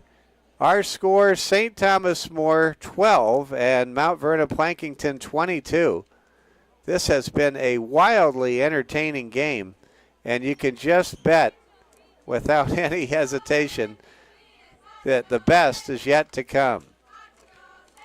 Hope you all have a great Labor Day weekend. When I think of Labor Day, I think of my grandfather, Adolph Fell. He served our country in World War I. He actually lied about his age so he could be a tank operator in the war.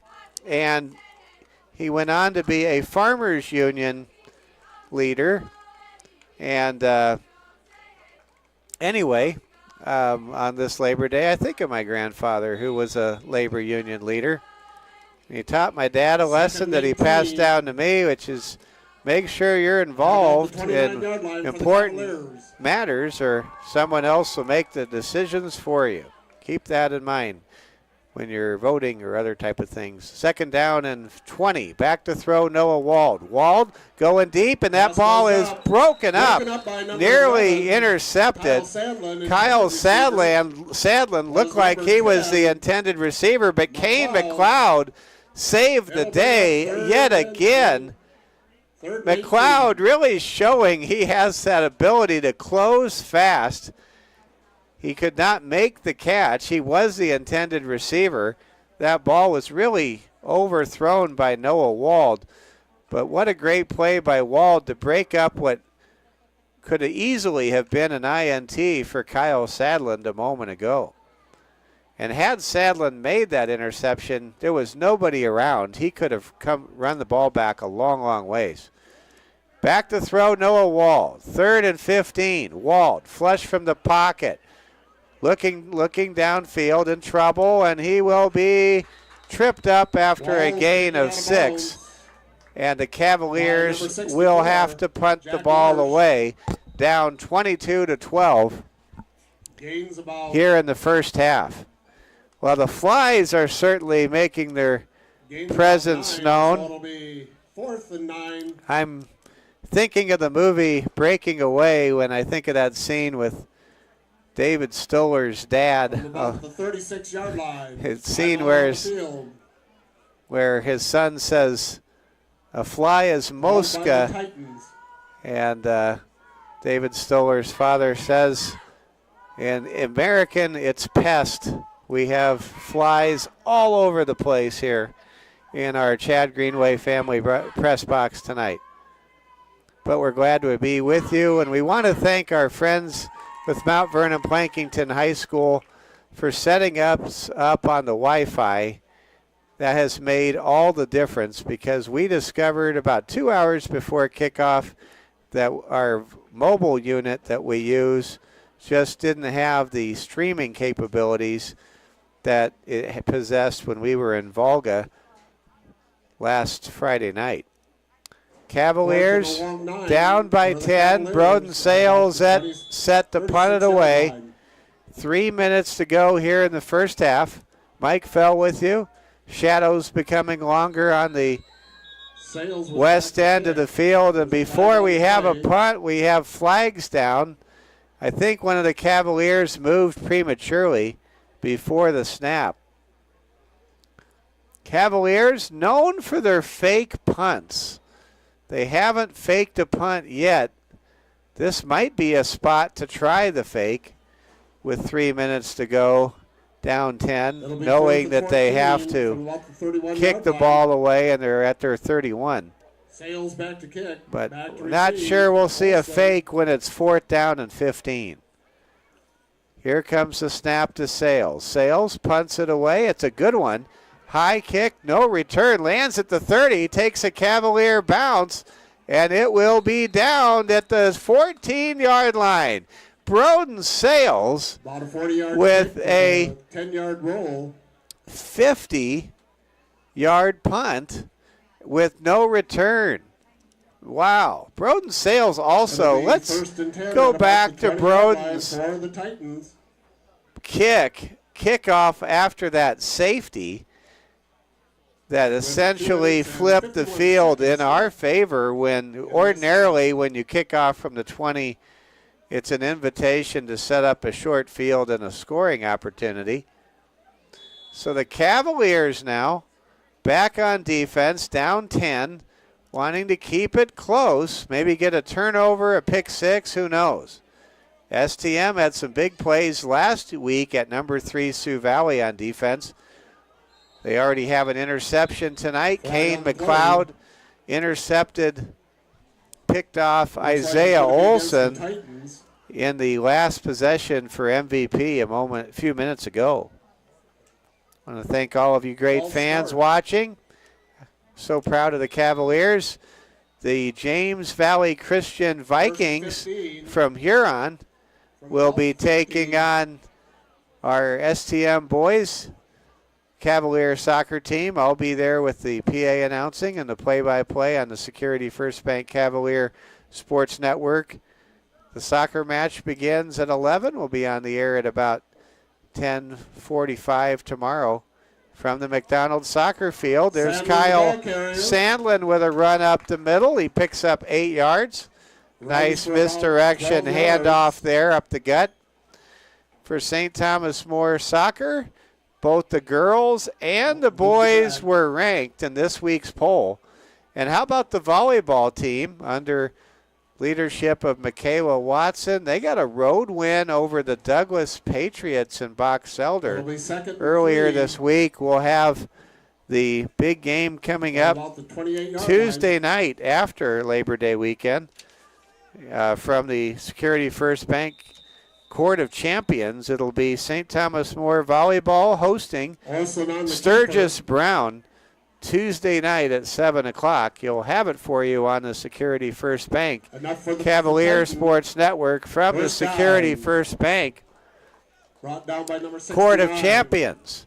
All right, there's a handoff up the middle and a first down. It'll be 1st and 10 now. Jumbo set, I formation for the option. Handoff goes to Fox. Fox breaks it outside, steps out of a tackle. A flag is down behind the play, and this should be coming back. Looks like we'll have offensive holding against Mount Vernon Plankinton, and we will. St. Thomas More happy to not give up that 8-yard advance.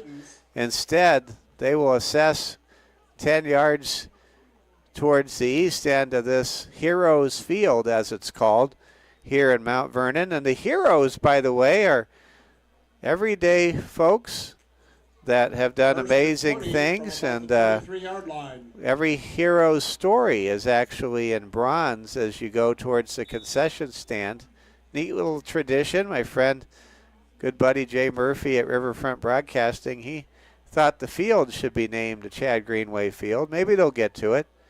Or maybe the Vikings have to win the Super Bowl to get the field named after somebody. Here comes the pitch, and running to the right is Kyle Sandlin. He picks up maybe a yard and a half. Clock now winding to 90 seconds remaining in the first half. It's 22-12. Mount Vernon Plankinton up 10 with the football, but deep in their own territory. Ryan Negebauer and Dawson Inhofer a moment ago credited with a shared tackle on the near sideline. It'll bring up 2nd down and 20 for Mount Vernon Plankinton, who is always a play away from something big, as we've discovered a couple of times here in the first half.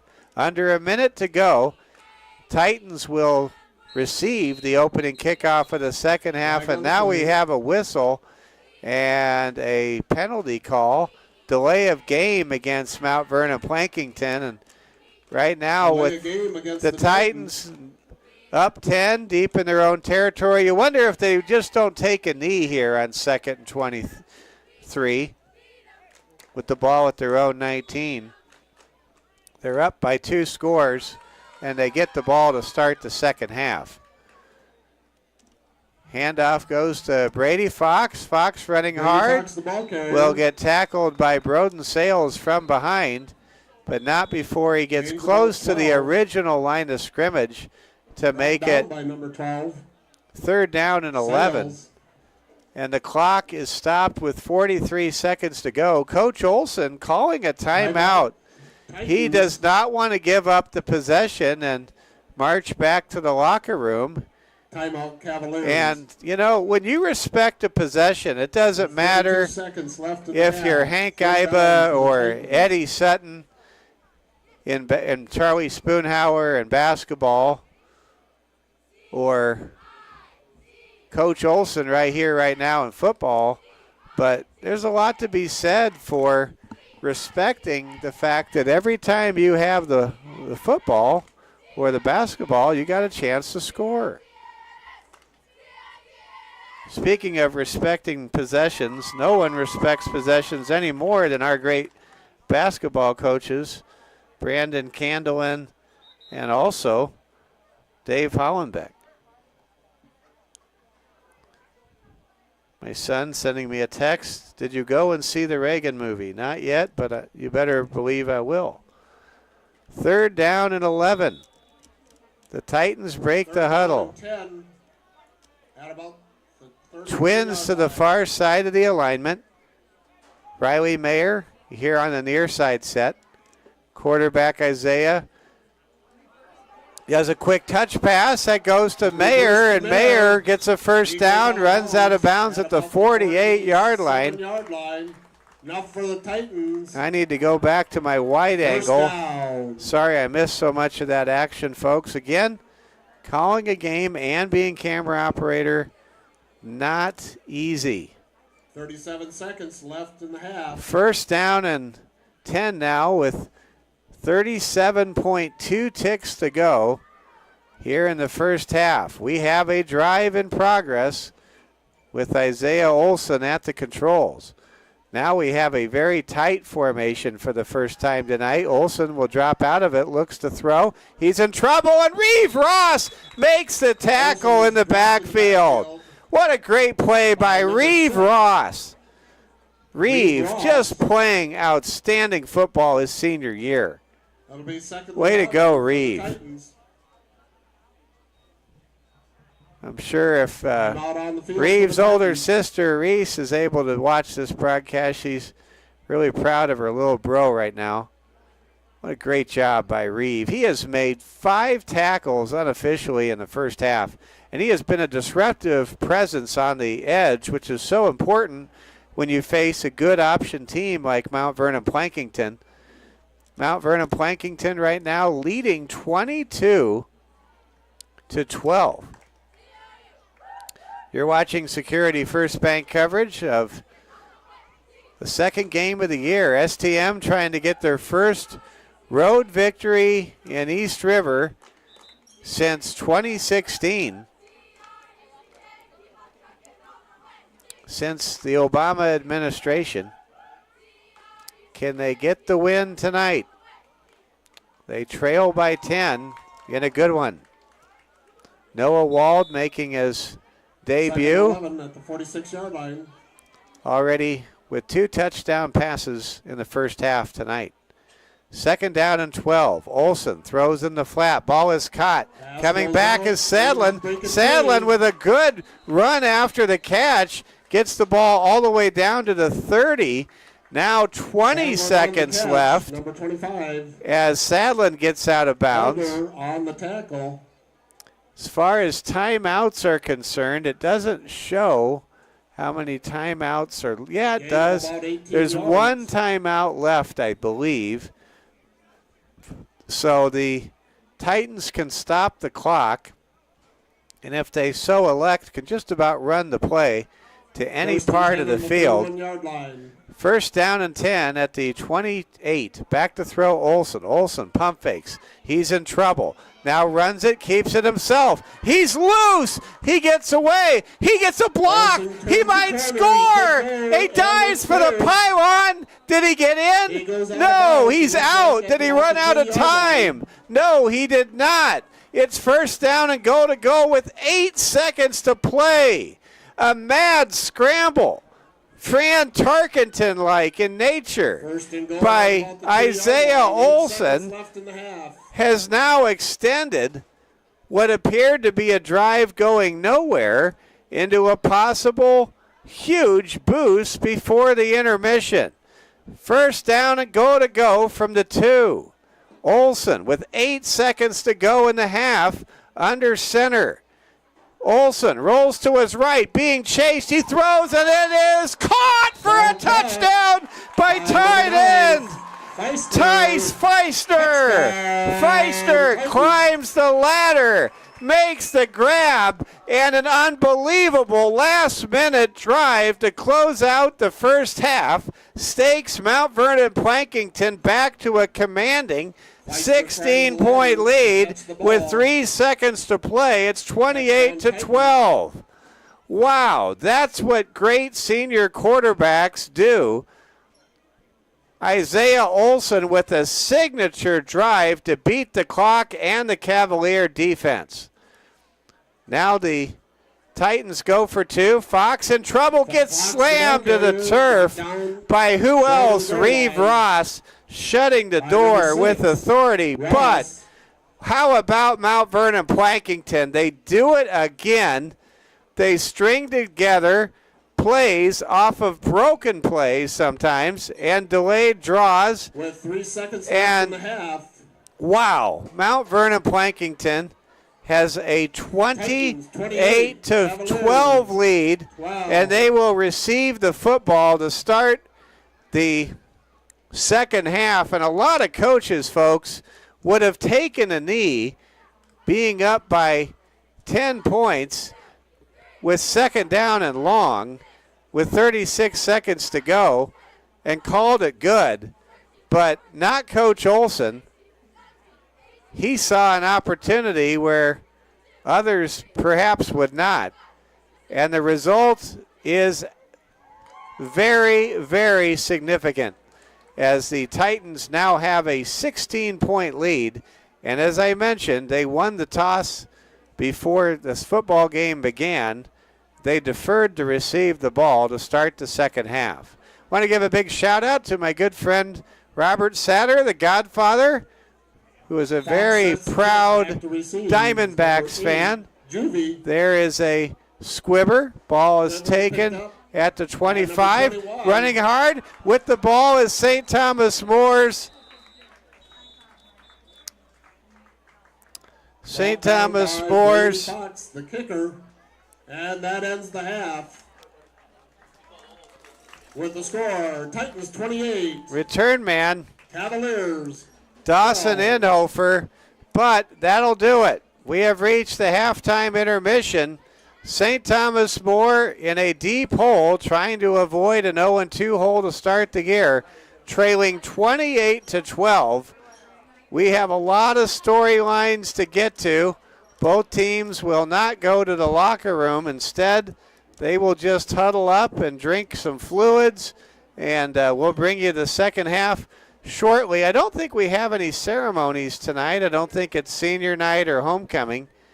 I think we just have a traditional game. And usually you don't see senior night or homecoming on the Labor Day weekend because some folks have a way of leaving town. And maybe you're watching from high up in the Black Hills or the Colorado Rockies, somewhere far away. We're glad the Security First Bank Cavalier Sports Network is there for you so you can enjoy the thrill and excitement of Cavalier football. Mike Fell with you on a hot Friday night here in Mount Vernon, just a little bit to the west of Mitchell, just a little north of I-90. Let's take a look at the temperature. Let's get a temperature reading, why don't we? 79 degrees. It feels like 80 with some humidity.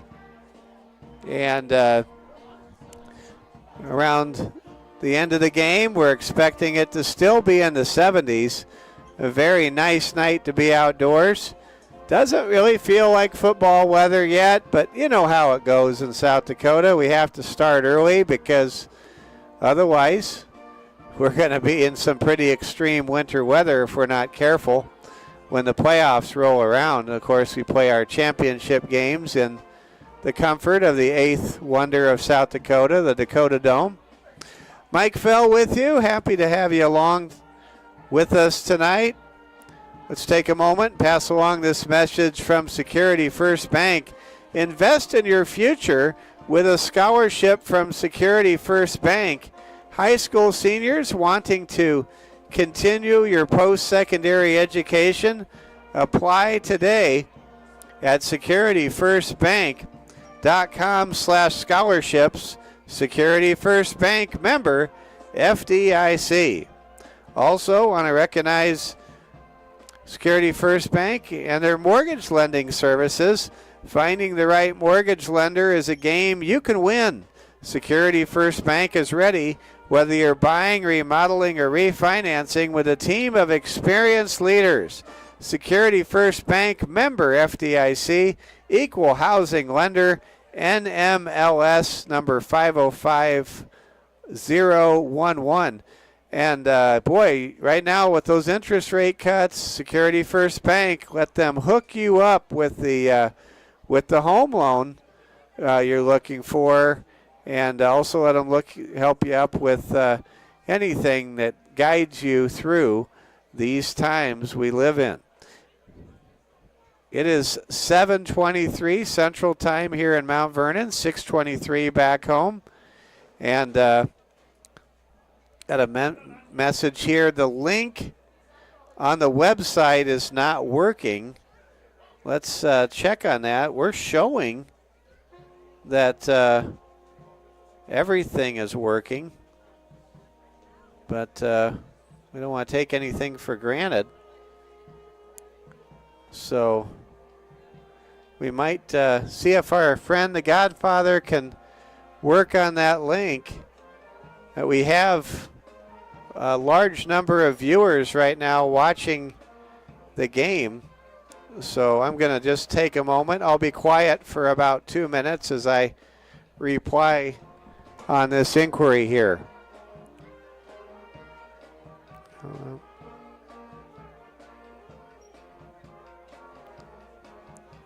You're watching the Cavaliers Sports Network.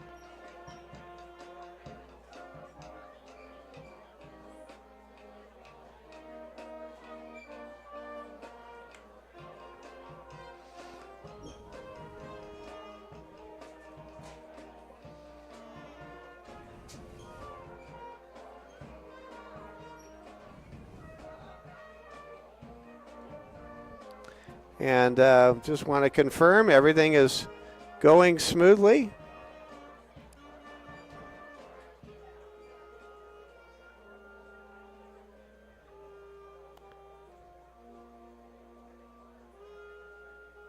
We are broadcasting smoothly, we understand.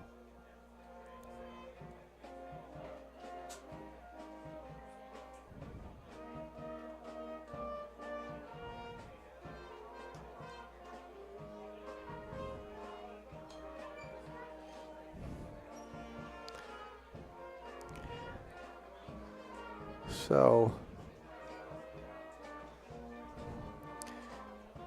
you are tuned to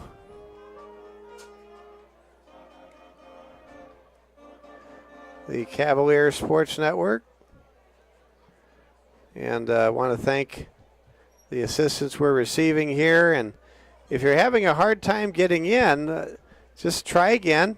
Just be patient. You should be able to get in. We have a large audience right now, and checking in with the Godfather. We have the link working just fine, and I'm going to just check, make sure everything's going smoothly. I'm watching a video sent to me, and everything is showing up just fine. If you click on the screen, it says watch Cavaliers Sports Network, live Cavs games. We should be good to go. So I want to thank the Godfather there. And he says refresh. So if you're trying to get on, having troubles, refresh. So that's what we will tell everybody to do, is to refresh if you're having a hard time getting in.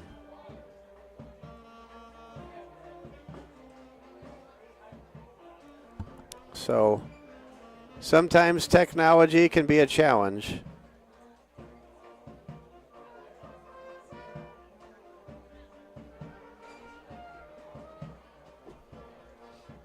Thanks for calling. Oh, you bet. Repeating what you say. Oh, okay. Well, good. All the time. All So right. is this for St. Thomas More then? Yes. Yep. Nice. I love it. Yeah. Thanks. Thank you.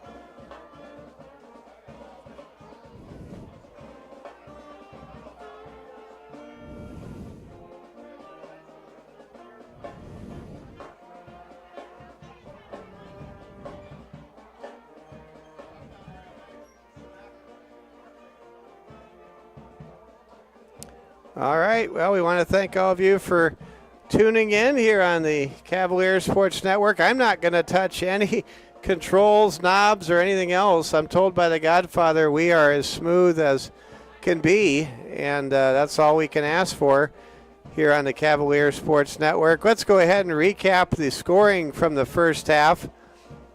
Getting things started, Mount Vernon Plankinton able to cash in on a 6-play drive of 27 yards, recovering a fumble in the backfield on an exchange between Noah Wald and a Cavalier running back. A 1-yard touchdown plunge by Isaiah Olson made it 6-0. The 2-point try was unsuccessful.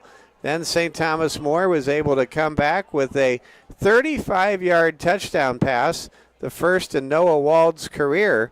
First, I'm sure, of many, as he connects with Graydon Juvie to make it 6-6. The two-point conversion try was unsuccessful for St. Thomas More. Then it was Mount Vernon Plankinton able to score on a 47-yard reverse to Riley Mayer. That made it a 12-6 game. The two-point conversion try was unsuccessful.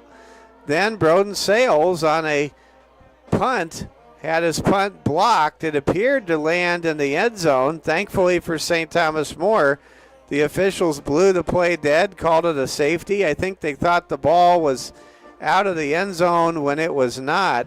Perhaps the shadows in that western end zone had something to do with that blown whistle calling the play dead. So kind of like a ground rule double in baseball, when a runner easily would have scored from third, fewer points crossed the scoreboard than probably should have in that moment, and that made it 14-6. Well, then St. Thomas More gave up a long touchdown strike from Isaiah Olson to Kyle Sandland on a 36-yard touchdown pass. That made the score 22-6. but then St. Thomas More rallied on 3rd and long. It was Noah Wald finding a wide open, and I mean wide open, max speed to make it a 22-12 game. St. Thomas More's point after conversion try was unsuccessful. And then late in the first half, and this is very dispiriting for STM football right now, but with 36 seconds and a couple of timeouts, Coach Olson for MVP able to get his son Isaiah to somehow, some way get down the field and score a touchdown. It was a 2-yard touchdown pass from Isaiah Olson to tight end, junior tight end Tice Feisner.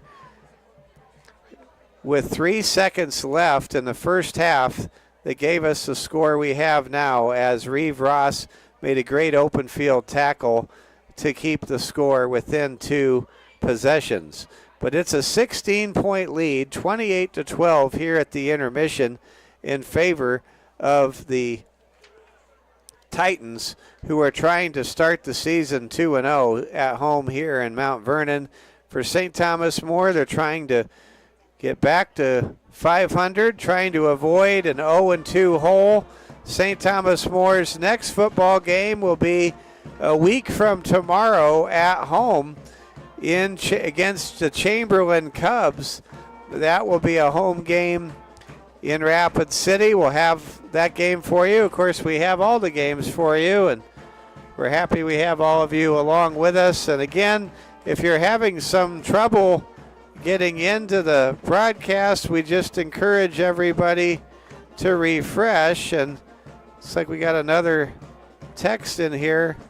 So, yeah. Oh, man.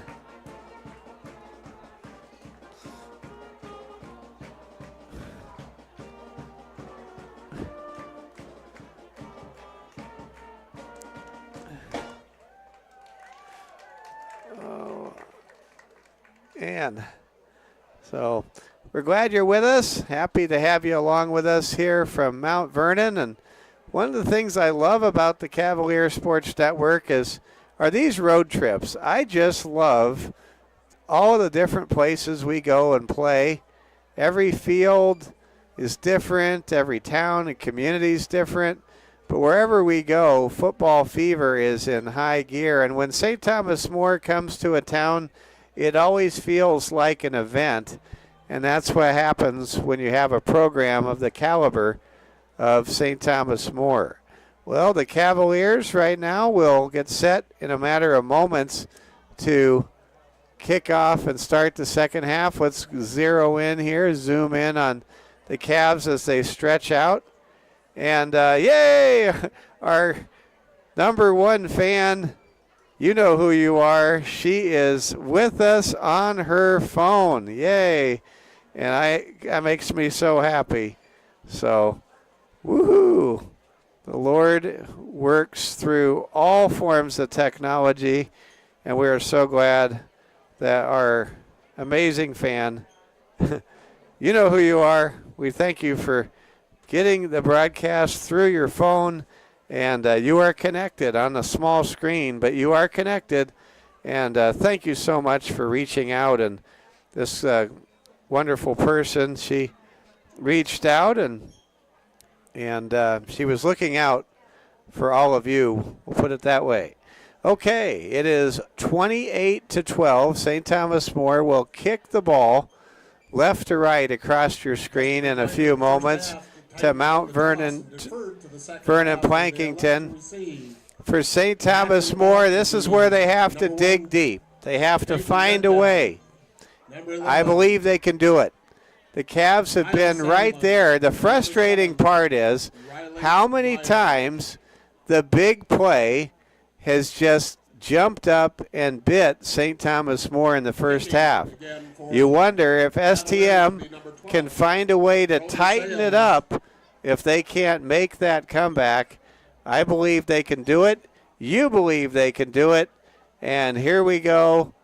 STM set to kick things off. Broden Sales to kick it away. Left to right across your screen here on the Security First Bank Cavalier Sports Network, coming your way from Mount Vernon, South Dakota. Here comes a kick. It's a long one, and it's taken 18-yard by line Mayer. Mayer running hard is dragged down and popped, but not before he gets a good return of about 12 yards. And Mount Vernon, Plankinton with a 14-yard return sets it up first down and 10. I want to give a shout out to a good friend of mine. His name is Dave Schmetter. He is the marketing and branding director for Black Hills Energy. I don't know if he's watching our game or not, but I serve with Dave on the American Advertising Federation Black Hills Board of Directors. I'll tell you a story I heard from Dave in a few moments. Here comes a handoff to Mayer. He breaks it outside, gets a first down. Riley Mayer with a gain of 10 yards out to the 45.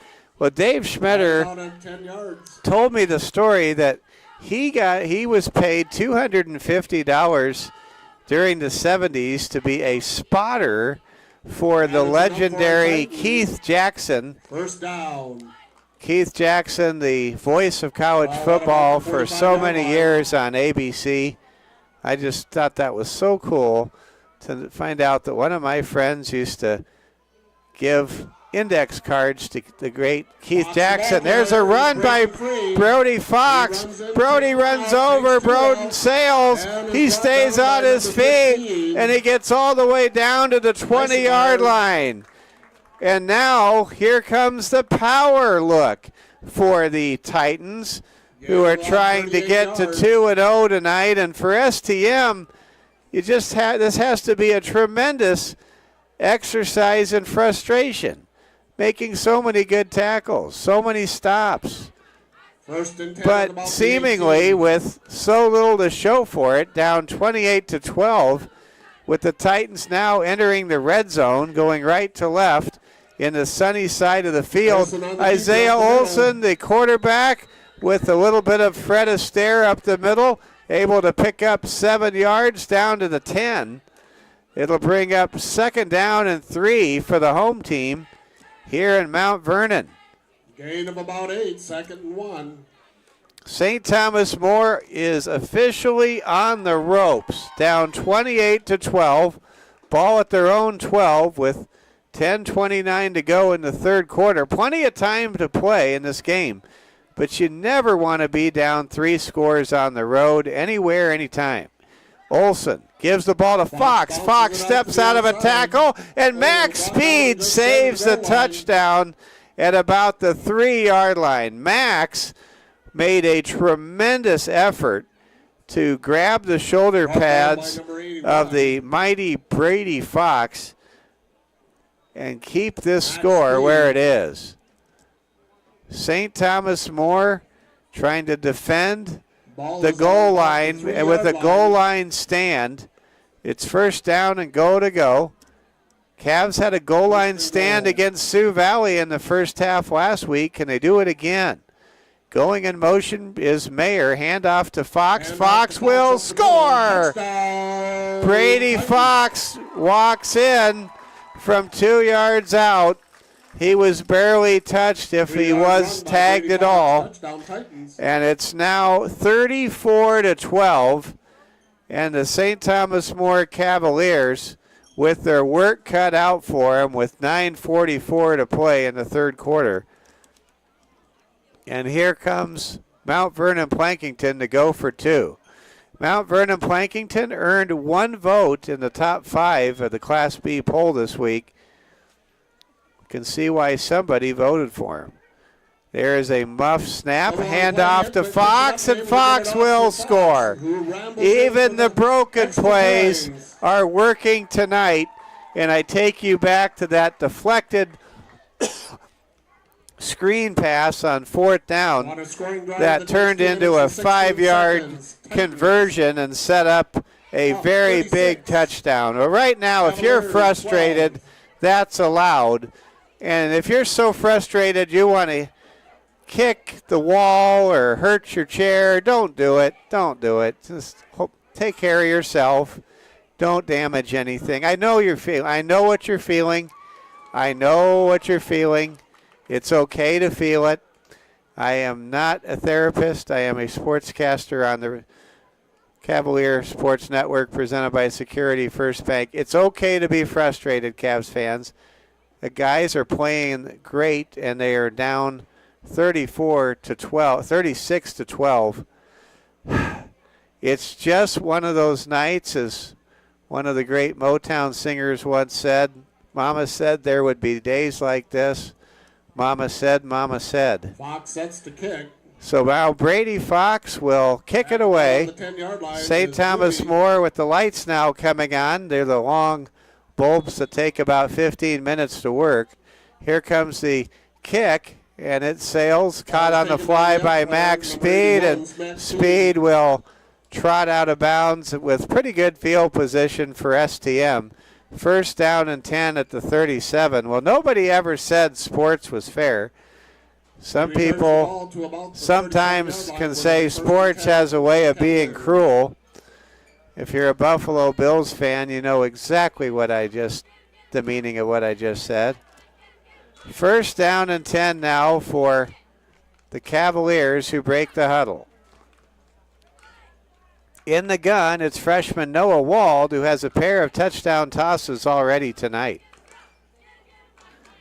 Here comes a handoff to Kane McLeod. McLeod's going to throw, and it is caught by Broden Sales all the way down at the 30. I saw that play in the walkthrough in Mitchell about 1 o'clock this afternoon, and there it was. It was a perfect airmail strike from Kane McLeod, last week's starter, after the handoff. and a great catch by Broden Sales, and that flips things back in favor of STM. On this drive, it's first down and 10 at the MVP 33. That might be the spark that Coach Hagan and the Cavaliers are looking for. In the gun, it's Noah Wald. Wald, screen pass, caught by Graydon Juvie. Juvie at the 30, Juvie at the 25, and he goes out of bounds, escorted out of bounds by senior defensive back Isaiah Olson. Man. And we have a player cramping up on the far side. Could that be Juvie a second time tonight? Let's hope not. And Noah Wald now will huddle up, and I believe the game's going to go on. For about 6 yards. So I think that is Juvie down with the leg cramps. Cavs now go 3 wide. Check that, 4 wide. Elder in the backfield. Wald in the gun, hands to Josh Elder. Elder runs hard, gets tackled after a loss. We'll say no gain. Looks like a gain of about a half a yard. It'll be third down and 3 coming up for STM. You have to think it's now 4 down territory the rest of the evening. Now I'm being coached to zoom out a little bit. Folks, I am trying. If I zoom out too much, it seems like it's too far away. If I get too close, I feel like I need to read that message on our rear view mirror that says things may be larger than they appear. Third down and 2. Back to throw is Wald. Wald directing traffic, and he will be sacked. Coming up and making the sack on that play was Tice Feisner. Loss of about And now it's 4th down and 12, maybe 4th and 13. I can just tell whoever's sending me the messages that I'm doing the best I can. I'm trying to get close. Then when I get close, I'm told I'm too close. I'm trying. 4th down and 12 now for St. Thomas More. Appreciate all the fans and appreciate the feedback. It helps me, and I appreciate all of you watching. Here we go. Cavaliers break the huddle. They're going for it. Down 36 to 12. And we have a flag down and a delay of game penalty has been called on St. Thomas More. They're in a desperate circumstance, and they get called for a delay of game. 4th down and 17 now. That'll bring up 4th and 17 for the Cavaliers. At the 40-yard Mike line. Fell with you here at Heroes Field in Mount Vernon, South Dakota and East River. We're just a little west of Mitchell. Back to throw, Wald. Wald wants it all. He's got a man. It's caught! It's caught by Kane McLeod. And the Cavaliers have a first down on 4th and 15. Wald found a wide open Kane McLeod. Kane made the catch. It took a while for the ball to get there for a moment. I wasn't sure if it wouldn't be broken up, but that is a gigantic conversion on 4th down, and it breathes new life into the Cavaliers offense. St. Thomas More, 1st down and 10. 1st and goal at the 9-yard line. We are in all shadows. Here comes a pass rush. Wald throws a ball deflected, almost picked off by Olson. Noah Wald got steamrolled at the end of that play. He gets up. He seems to be okay. Looking back at the sideline and checking on Graydon Juvie, he is still having leg cramps. Our game breaker is still on his back. 2nd goal from the 9-yard line. 2nd down and goal to go now from the 9. Flies are all over me right now. There's so many flies here. But that's okay. I can handle it. And flies are better than hornets. I've done that before in Kansas. Here we go. Back to throw. It is going to be caught by Reeve Ross with his first catch of the ball game. Nice quick flare-out pass there by Noah Wald. And Reeve Ross gets down to the 4-yard line. And it'll be 3rd down and goal to go at the 4. STM trailing 36-12, down by 3 possessions at the moment. Looks like the ball spotted at about the 5-yard line. Here come the Cavaliers. They line up in the I. Cavs go twins to both sides of the formation. Back to throw, Wald. Wald being chased, now going to take off and run. Flag is down. Did he get in? He did not get in. But a flag is down, and this could be defensive holding in the end zone against Mount Vernon Plankinton. No, it's offensive holding on the Cavaliers. I thought maybe one of the receivers was being held, and Mount Vernon Plankinton, up by 24, will decline the penalty and bring up 4th down and goal to go from the 4. It'll be 4th and goal from about the 4-yard line. Probably a good decision 5-yard line in a game like this to take the down and not extend the extra play, especially when you're up by 24 at home like MVP is at the moment. Noah Wald in the gun. Elder in the backfield. We've got a whistle, and a timeout is called by St. Thomas More. Timeout on the field. Head coach Austin Hagan and the Cavs are going to get some water, talk things over. Big play here. If the Cavs are going to mount a comeback, they really need to hit the touchdown here on 4th down and goal from the 4. Want to call your best possible play, and Cavs making the most of this opportunity, going to consult and put the best option together. Want to thank all of you for watching, all of you for checking in, letting us check how we're doing, and want to thank all of you for being here. Want to thank our great sponsors again, Wautiki Water Park, Ruby Tuesdays, Rosenbaum Signs, Quinn Construction, and Culver's, along with South Dakota National Guard, Stacy Nelson, Remax Realtor, Rangel Construction, The Market at Tuscany Square in Rapid City, Dave Rammel, State Farm Insurance, Courtesy Subaru, and Dr. Doctors Tucker, Kudrna, Hollick, and Young at the Rapid City Eye Care Center. And here we go. We will run the play. Fourth down and goal to go at the 4. Mike Fell with you. Big moment in this ball game. In the gun, it's Wald. Wald throws, and it is intercepted. Picked off. Being returned the other way. Fox will run or check that.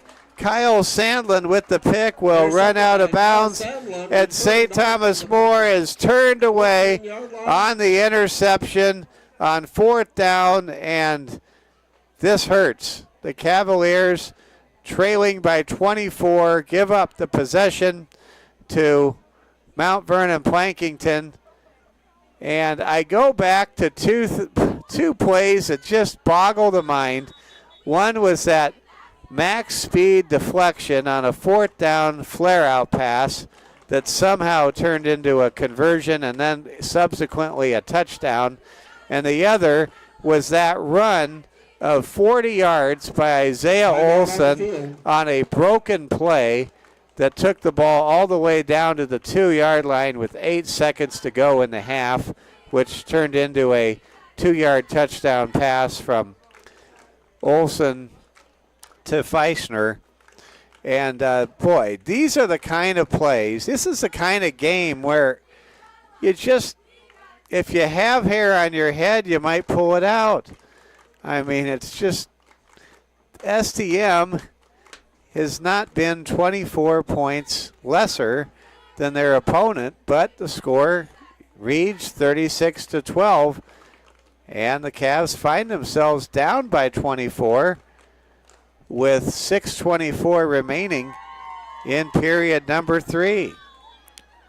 I do not know if the Cavaliers have ever been 0-2. Don't think they have. They are trying to avoid that tonight. Down by 24.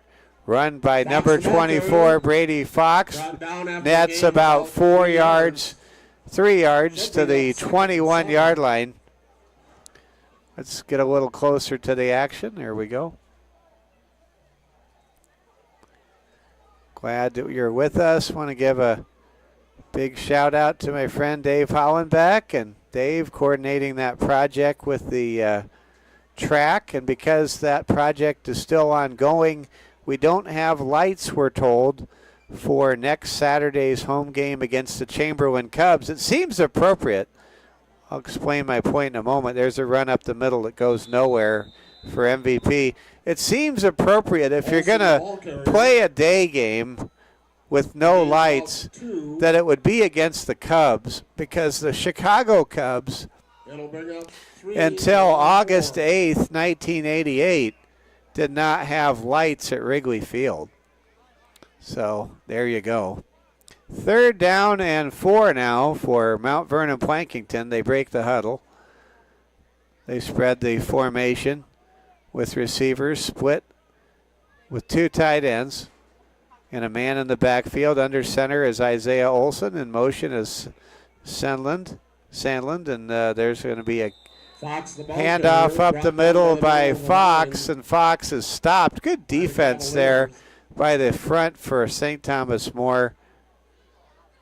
Dawson, Inhofer, Gabe Reeve combined to make the stop there, and it'll be 4th down and 2. You would think Mount Vernon Plankinton would punt, but with the 3-score lead, they may just want to continue to play keep away. And keep in mind, these guys play both sides of the ball, and for the most part, you're going to stay healthier also if you're keeping the ball.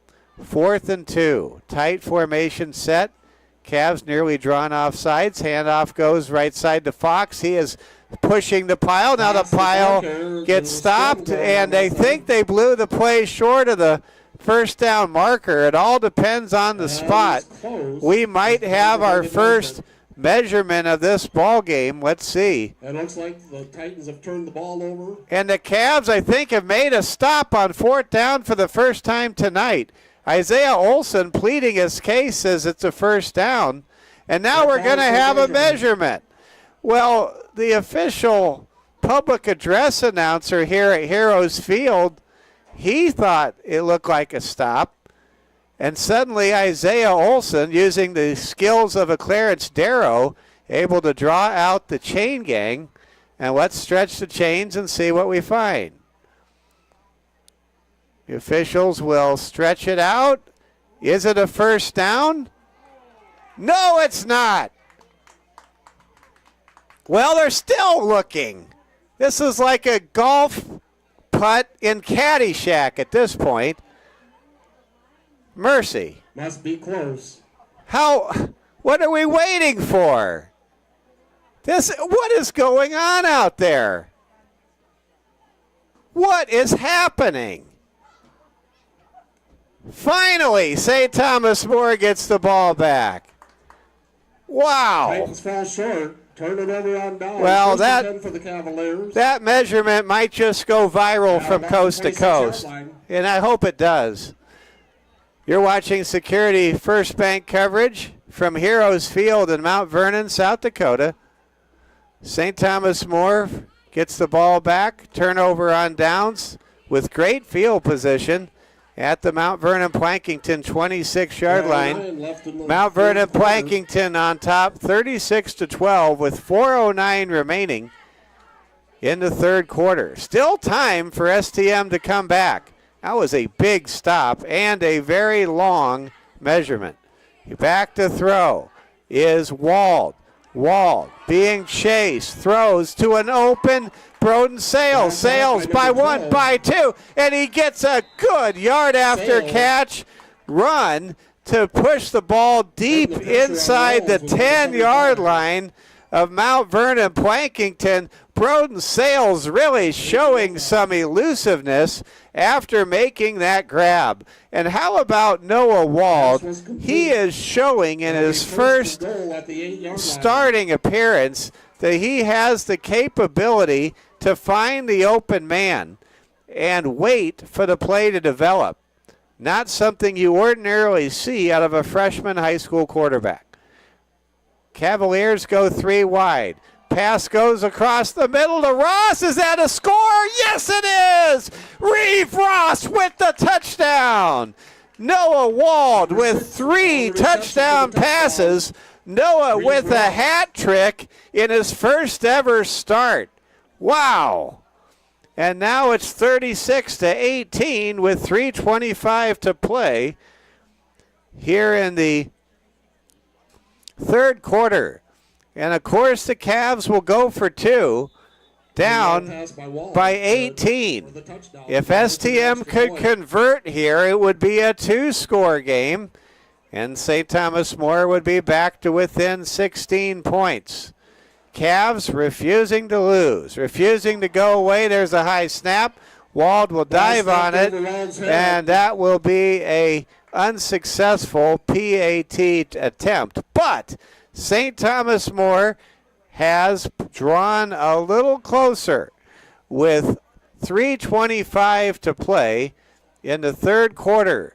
It is Mount Vernon Plankinton 36, St. Thomas More 18. Cavaliers right now being doubled up on by their opponent from East River, but keep in mind, St. Thomas More is getting some offensive production in the passing game. They are finding and making big plays, and they're starting to make some big plays on defense, as we saw a moment ago on that run up the middle that was stopped by merely a fraction of an inch upon extended measurement. St. Thomas More now will kick the ball away to Mount Vernon Plankinton. Mike Fell with you. Want to give a big shout out to Dr. Julie Tipton, Superintendent of the Rapid City Catholic School System. Hope all of you have a great Labor Day weekend. If you want a great Labor Day song, make sure you just YouTube 40-Hour Week by Alabama. It just makes you feel like an American. Reminds you what Labor Day is all about. I love that song, 40-Hour Week by Alabama, my favorite country music band.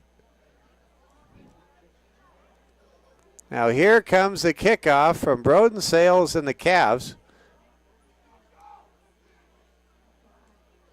Sales with the ball teed up at the 40 will kick it intermediate distance. It will be picked up by the return man, Kyle Sadlin. Sadlin running hard, gets scraped up and downed at about the 34-yard line. And Mount Vernon Plankinton now with the shadows covering the entire field. And those light bulbs I told you that needed 15 minutes to fully operate, they are now fully operating. And we are ready for some Friday Night Lights action here. Local time is 8:02. It's 7:02 back in Rapid City. You're watching the Security First Bank Cavaliers Sports Network. Mike Fell with you. Technical Director Braden Strain and the Godfather, Robert Satter, keeping things between the lines for us this evening with technical monitoring. There goes a run by Riley Mayer. He refuses to go down. It took 3 Cavaliers and a forearm shiver by Ryan Negebauer to drop Riley Mayer on that run. Riley Mayer unofficially now with over 100 yards rushing tonight.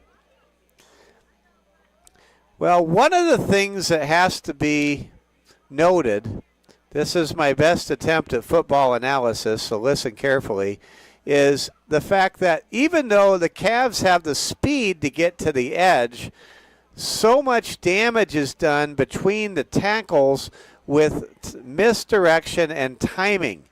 And for St. Thomas More, many times they have properly checked the boxes, so to speak, as that carry goes for a loss of 1 on first down. But what happens is the play gets extended or something opens up with the misdirection or with some X's and O maneuvering by Coach Olson and his talented staff. And when it's all over with, you have another first down, another big play, even though St. Thomas More seemingly is doing what they need to do. If STM was playing defense like this, I'd say 20 years ago, it could be a lot closer than 18 points right now. Just had to say it. Here comes a run on the left side by Riley Mayer, and Mayer picks up 7 yards the hard way.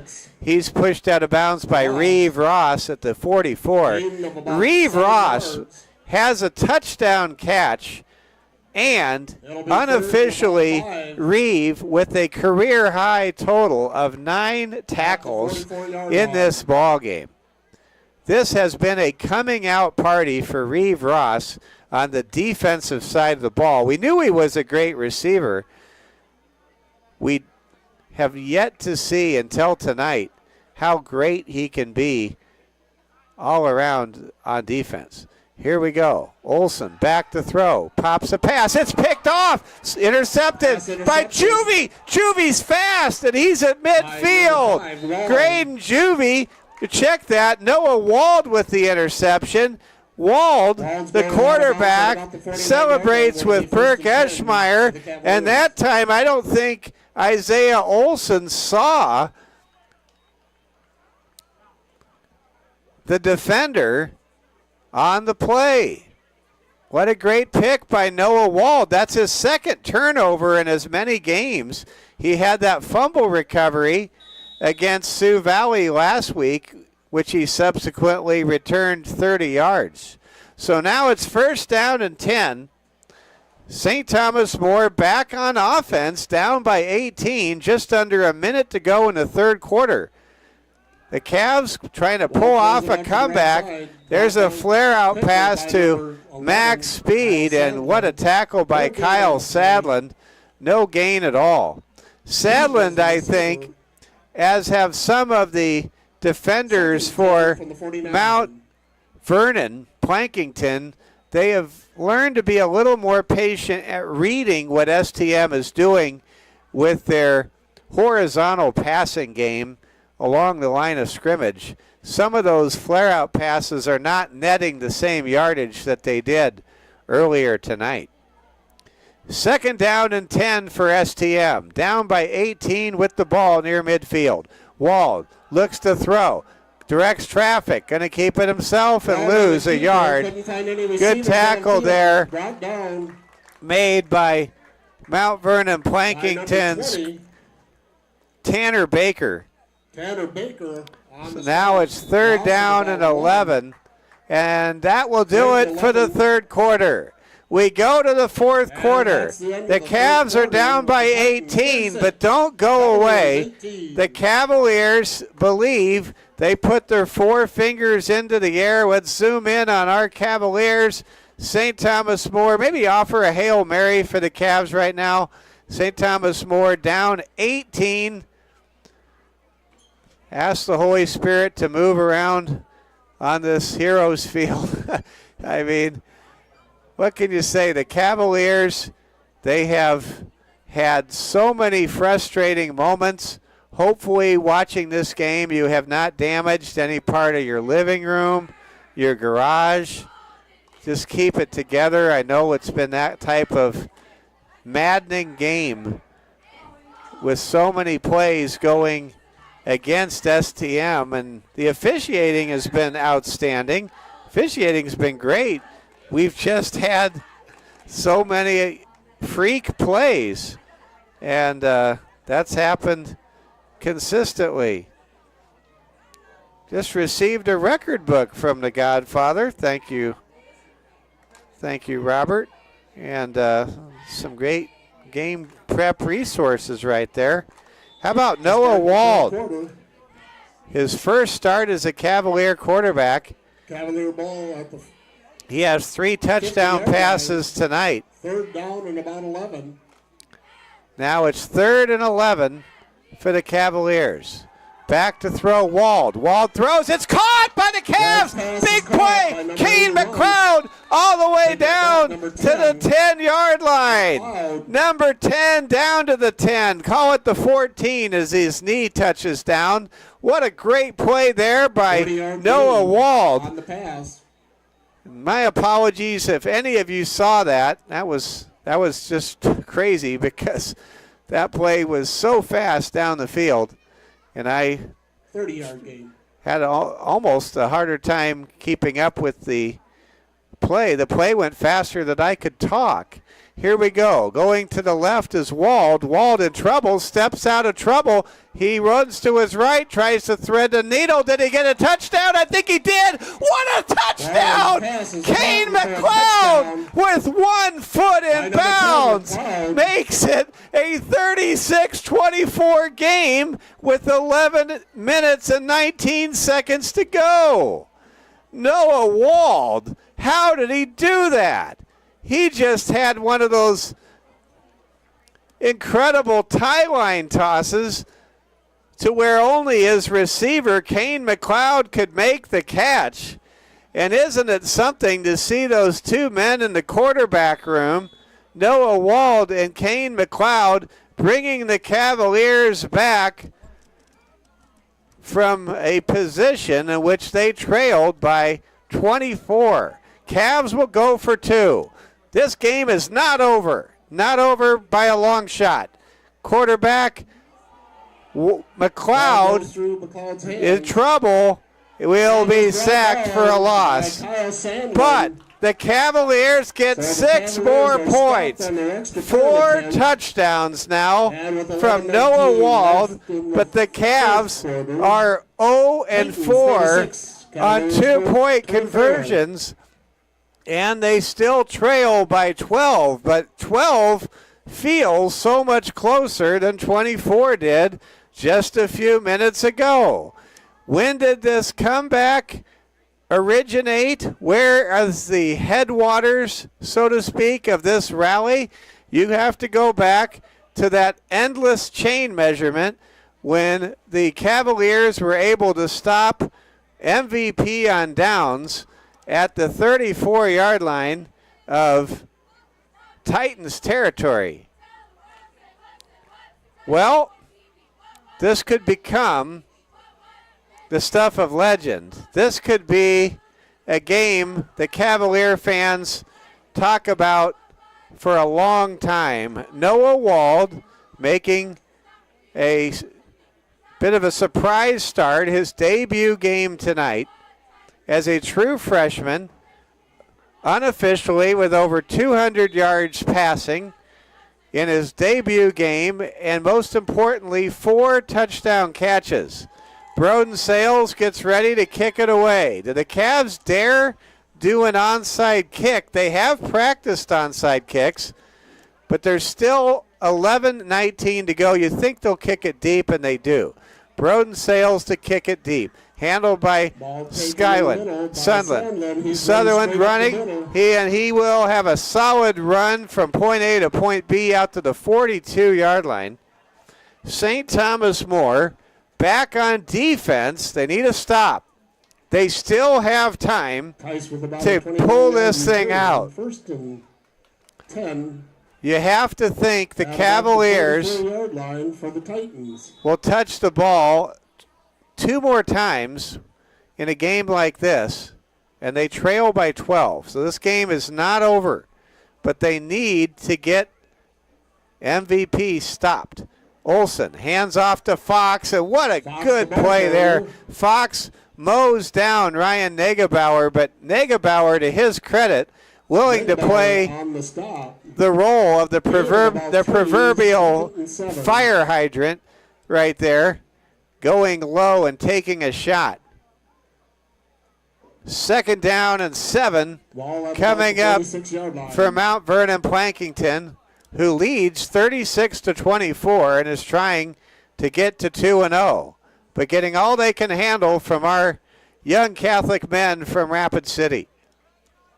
2nd down and 7. Olsen gives to Fox, and ball is loose. It's picked up by a backfield by the quarterback, Olsen, who loses 5 yards. Oh my goodness, was that an opportunity for STM? Ball just laying around. The ball carrier looking like he was sitting on one of those 1970s sit and spin toys, and the ball just lying there to be scooped up by somebody, and it was picked up by quarterback Isaiah Olsen for MVP. 3rd down and 11 now for the Titans. Titans go 3 wide. 2 men in a jumbo backfield. With the ball, it's Olsen. Quick pitch to Fox. Fox is going to be stopped, and it's going to bring up a punt. The Cavaliers get a 3 and out. Here comes the punting unit. With 9:30 to go in the 4th quarter, the Cavaliers will get the ball back. Can you believe it? STM right now trying to pull off a miracle comeback. They're down 12, and they're waiting for the punt. You got to watch for the fake punt here. And the ball is punted away. It bounces. McLeod to return. And I don't see Juvie out there. I think Juvie's cramping must really have taken him perhaps out of the game the rest of the way. We think it was cramping and nothing more. Let's hope it was nothing more. The ball will land at the 20-yard line. St. Thomas More back on offense under the lights. Since the lights were turned on, the Cavaliers have outscored MVP 12-0. So don't ask MVP to pay the electrical bill when this game's over. Here we go. 1st down and 10. Cavs go 5 wide. Noah Wald looking for touchdown number 5. Number 5, Noah Wald, rolls to his right, flips the ball. It's caught by Ross for a 1st down and more. And he is drilled out of bounds, popped out of bounds at the 40. Wow. Noah Wald and Reeve Ross showing remarkable aerial connectivity. Moves the chains. Oh, mercy. How about these Cavs? 1st down and 10, St. Thomas More. Ball just shy of the 40. The Cavs break the huddle. What a football game we have tonight. You bet, sir. First down and 10. In the gun. Wald passes over the middle. It's caught. No, it's dropped. Reeve Ross had the ball at the 42, and he had nothing but open field in front of him. And he simply, I think, had his sights get bigger than just what he had to do first, which was catch the ball. Missed opportunity there. You know, Reeve will bounce back. He always does. Second down and 10. Here come the Cavaliers. Cavs spread out the formation 4 wide. Elder in the backfield. Wald in the gun. Wald takes the snap. Looks downfield. Now throws a check down pass to his target, Ryan Negebauer, who spins ahead for 7 yards. It'll bring up third down and 3. And we're certainly in 4-down territory, in case you're wondering. What is the proverbial hourglass picture looking like? There's 8:33 to go in the fourth quarter. It's a 2-score ball game. Mike Fell with you here on the Security First Bank Cavalier Sports Network. We thank Branch and Vine Mental Health Services and Strain Chiropractic for their support of this broadcast. Here comes the keeper. Wald has a first down and more. He runs ahead to the 44-yard line into MVP territory, and the chains will move yet again. You see the decision-making of Noah Wald, and you would never know that Noah is a freshman. Noah is making the kind of in-the-moment decisions that you would expect from an upperclassman. I'll put it that way. First down and 10. Cavs go 5 wide. Triplets to the near side. Twins on the far flank. Back to throw Wald. Wald throws. He's got McLeod, who makes a great adjustment and a catch in bounds down to the 31-yard line. Kane McLeod has simply been magnificent in the second half in the receiving corps. And let's go back to McLeod's great pass completion on fourth down early in the third quarter. That gave the catalytic spark to the passing game for the Cavs. First down and 10 now. Cavs go 5 wide yet again. This time triplets to the far end of the formation. Wald with all day to throw. Looking, he's in trouble. He's going to run. How did he get away? He pulls a Houdini act down the near sideline for a gain of 8. Noah Wald showing that you can be escapable when you don't look straight ahead. Wow. I'm running out of adjectives and superlatives to describe freshman Noah Wald's performance. Second down and 2. Noah to throw. All day to throw. He passes. There's a flag down. Ball is caught by his target in the flat. Broden sails, but we think there's a hold that's going to really hurt this drive. And a Cavalier is cramping on the far side as well with 7:19 to go. Now that's so frustrating to see a hold on that play, because if you look at the defensive pass rush for MVP, they are out of gas, folks. They are not forcing St. Thomas More's O-line to do much of anything but stand there here in the fourth quarter.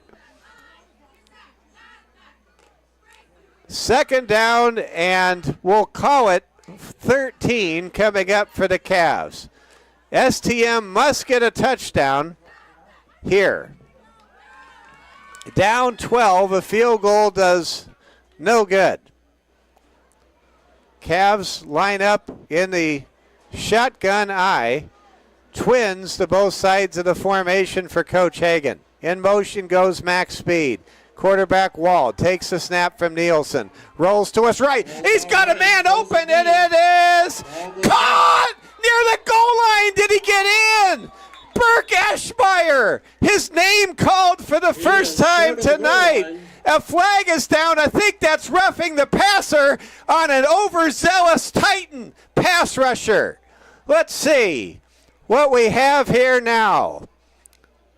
The officials will give us the ruling. I think the mark will be at the 3-yard line.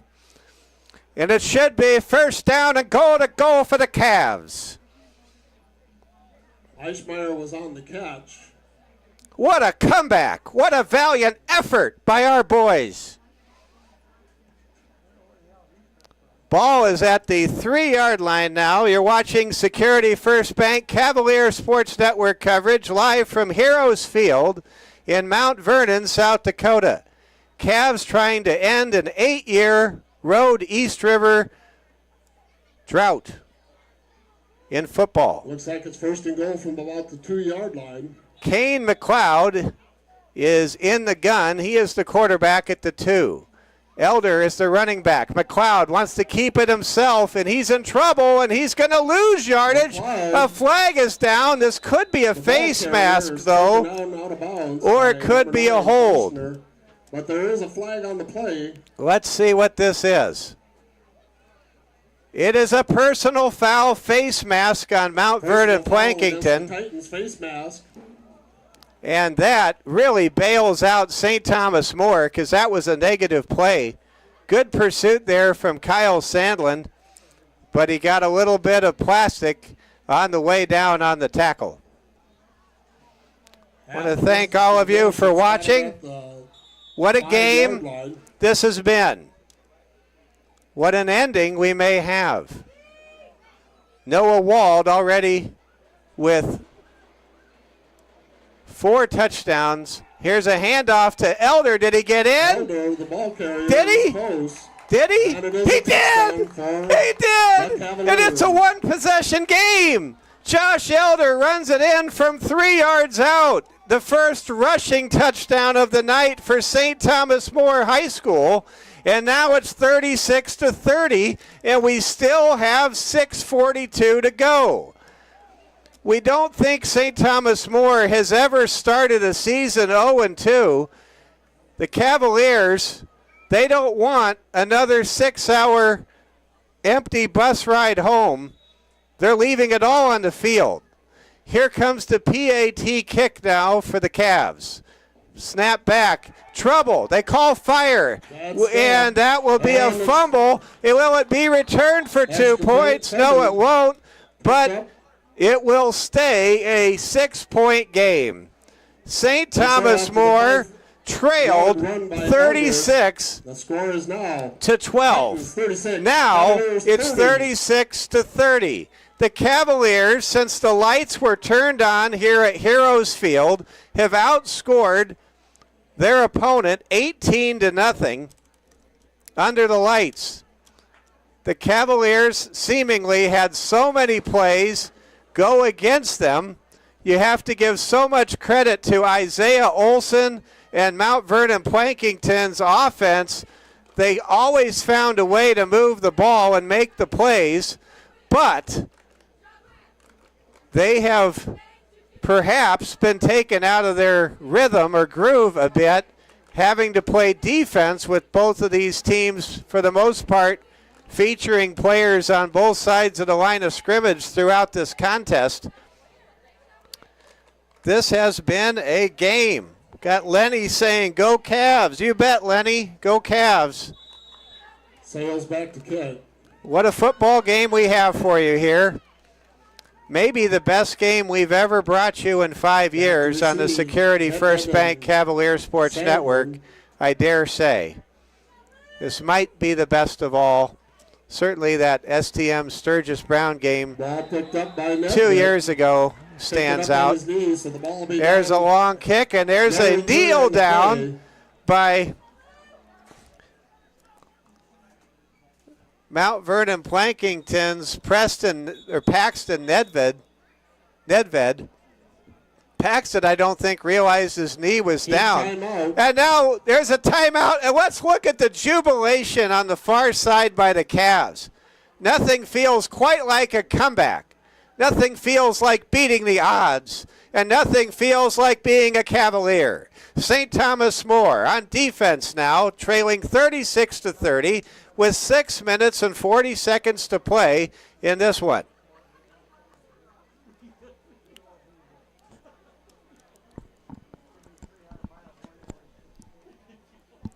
Want to give a shout out to our superintendent, Dr. Julie Tipton. We're broadcasting live from the Chad Greenway Family Press Box above the field. St. Thomas More in a one-possession game. They trailed by 24 not that long ago. And now it's a 6-point game. 1st and 10 at about the 15-yard line. 6:40 left. Mount Vernon Plankinton quarter. with the football at their own 15-yard line. The Titans in a tight formation with a receiver split to the far left. There's a handoff, a good misdirection play by Mayer, but it only nets 4 yards. You wonder now where the momentum kicks in and the conditioning becomes a factor. 2nd and about 8. We don't know because the Cavaliers really didn't play a 4-quarter game last week. Neither did MVP in their dominant 36-14 win over McCook Central Montrose. We really don't know what to expect here in the fourth as far as the conditioning with 6 minutes exactly left halfway through the fourth quarter. There's a run by Mayer, and he's tackled for a loss. These Cavs are so fired up. Feel the emotion, and there's a flag down. They celebrated too much. The Cavs celebrated too much, according to the official, the back judge who threw the flag. Cavs have to keep their self-control in these moments, as they also have to remember they're on the road, and they're not going to get the same calls they get at home. Against the Cavaliers. So there's a 15-yard penalty. The Cavs were fired up on the stop, and now Mount Vernon Plankinton will have 1st down and 10 at their own 30. 15-yard penalty, 1st and 10 for the. And I do not have a problem. I do not have a problem with that call one bit. You have to keep your cool. And the official thought it had gone over the top, and he has a right to throw that flag. 1st down and 10. Tight formation. Receivers split to the left. Here's a handoff to Fox. Fox running hard, gets 8 yards. Call it 8 to the 39-yard line. That's the best run between the tackles that Mount Vernon Plankinton has had since they took the 36-12 lead. It's 36-30, 5:15 to go in this fourth quarter. STM needs to get the stop, get the ball back, and find a way to pull out a win or force overtime. Trailing by 6. There's a muffed snap and a loss of 3. It'll set up now 3rd and an interesting 5 yards to go. Loss of about 2. Ball is at the 37. Guess they need to reach the 41, so it'll be 3rd and 4. 3rd and 3. But if the Cavs could make a stop here, that would give Coach Olson a very important decision to make. Still 4:30 and counting in this ball game. STM, if you're just joining us, trailed by 24. They're now down by 6. 3rd down and 3. In motion goes Mayer, and there's another fumble. Do the Cavs have it? I don't think so. I think MVP got it, but it'll be 4th and 10, and that should bring out the punting unit. Wow, and here comes the punting unit. The Cavs defense led by outstanding defensive coordinator Craig Nowotny, able to get the stop they need. And now McLeod filling in for return man Graydon Juvie, check that. Juvie's back out there. He's just not set up on the return. That's good to see. Graydon's out there. So here comes a punt. Back to receive. The punt is away, and it's a dandy. Called for by McLeod, who catches the ball at the 32. Well, ladies and gentlemen, if this High School Activities Association 33-yard line. allowed 10 for the Cavaliers. for prop bets, Left in the court. somebody could be really wealthy tonight if they bet on a comeback to force overtime or a comeback win. STM was down 36-12. Now it's 36-30, and the Cavs have the ball. Buckle up, ladies and gentlemen. This is what it's all about on a Friday night. Mike Fell with you on the Security First Bank Cavalier Sports Network. Noah Wald with 4 touchdown passes on the night, takes a shotgun snap, throws the ball complete, and caught cleanly by Broden Sales for a gain of 6. That's a good drive starter right there. Gain of about 6. Second down and 4. 3 minutes, 27 seconds to go in the game. St. Thomas More with 2 timeouts remaining. They need a touchdown to tie. A touchdown and an extra point would give them the lead for the first time tonight. Second down and 4. In the gun, Noah Wald. Wald in trouble, will get sacked. What a big-time sack that was. Tip your cap right there to Aiden Novak. Aiden, the 295-pound nose tackle, collapses the pocket and makes a big-time sack right there for the Titans. Now it's third down and 11. Great play by Aiden Novak for MVP. In the gun, it's Noah Wald.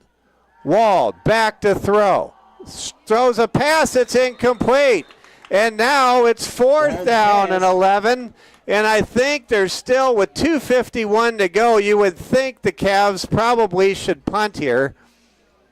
They don't want to punt, but I think there's just enough time that they don't have to go for it.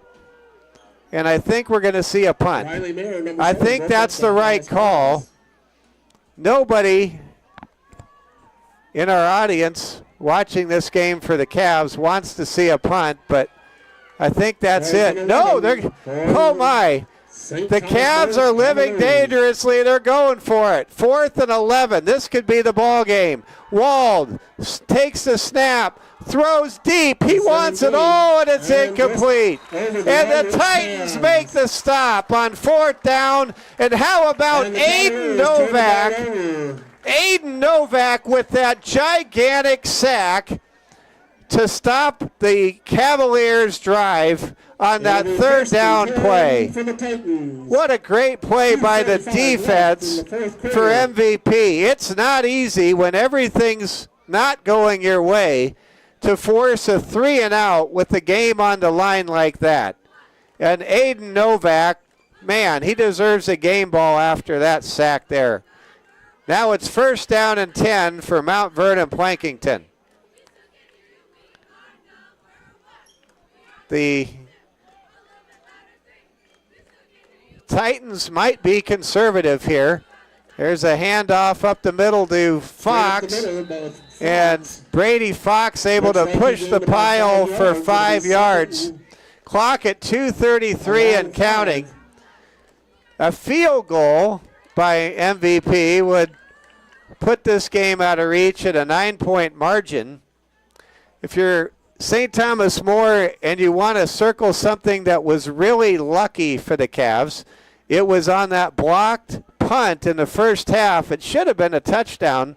They called it a safety. Looking back, where would this game be if there were 4 extra points for MVP on that play? Second down and 6. Man in motion is Sunland. Quarterback keeper Olson, he runs for about 4 yards. It'll bring up 4th and short. He gains about 4 yards. And the clock will stop on a timeout by St. Thomas More with 1:50 remaining in the game. Well, there are 6 games to go after this one, and win or lose for St. Thomas More,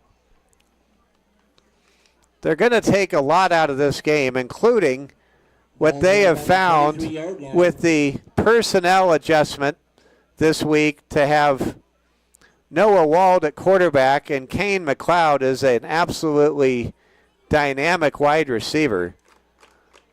Cavaliers are finding their way with these first 2 trips to East River.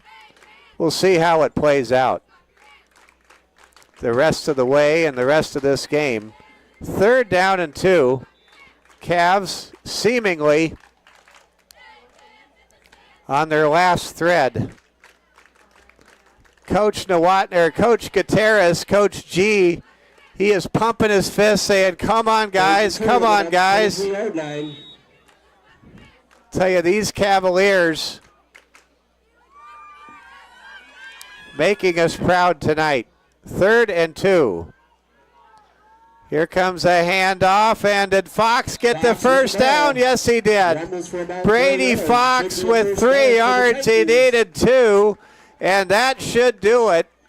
It should be victory formation now for Mount Vernon Plankinton, and give credit to the team, the coaches, and these great fans here in Mount Vernon who are going to celebrate a 2-0 start to this season. This was quite a game. Mount Vernon Plankinton 36, St. Thomas More 30. Sure was fun to be here bringing you all this action over 4 quarters. Now Olson will likely take a knee here.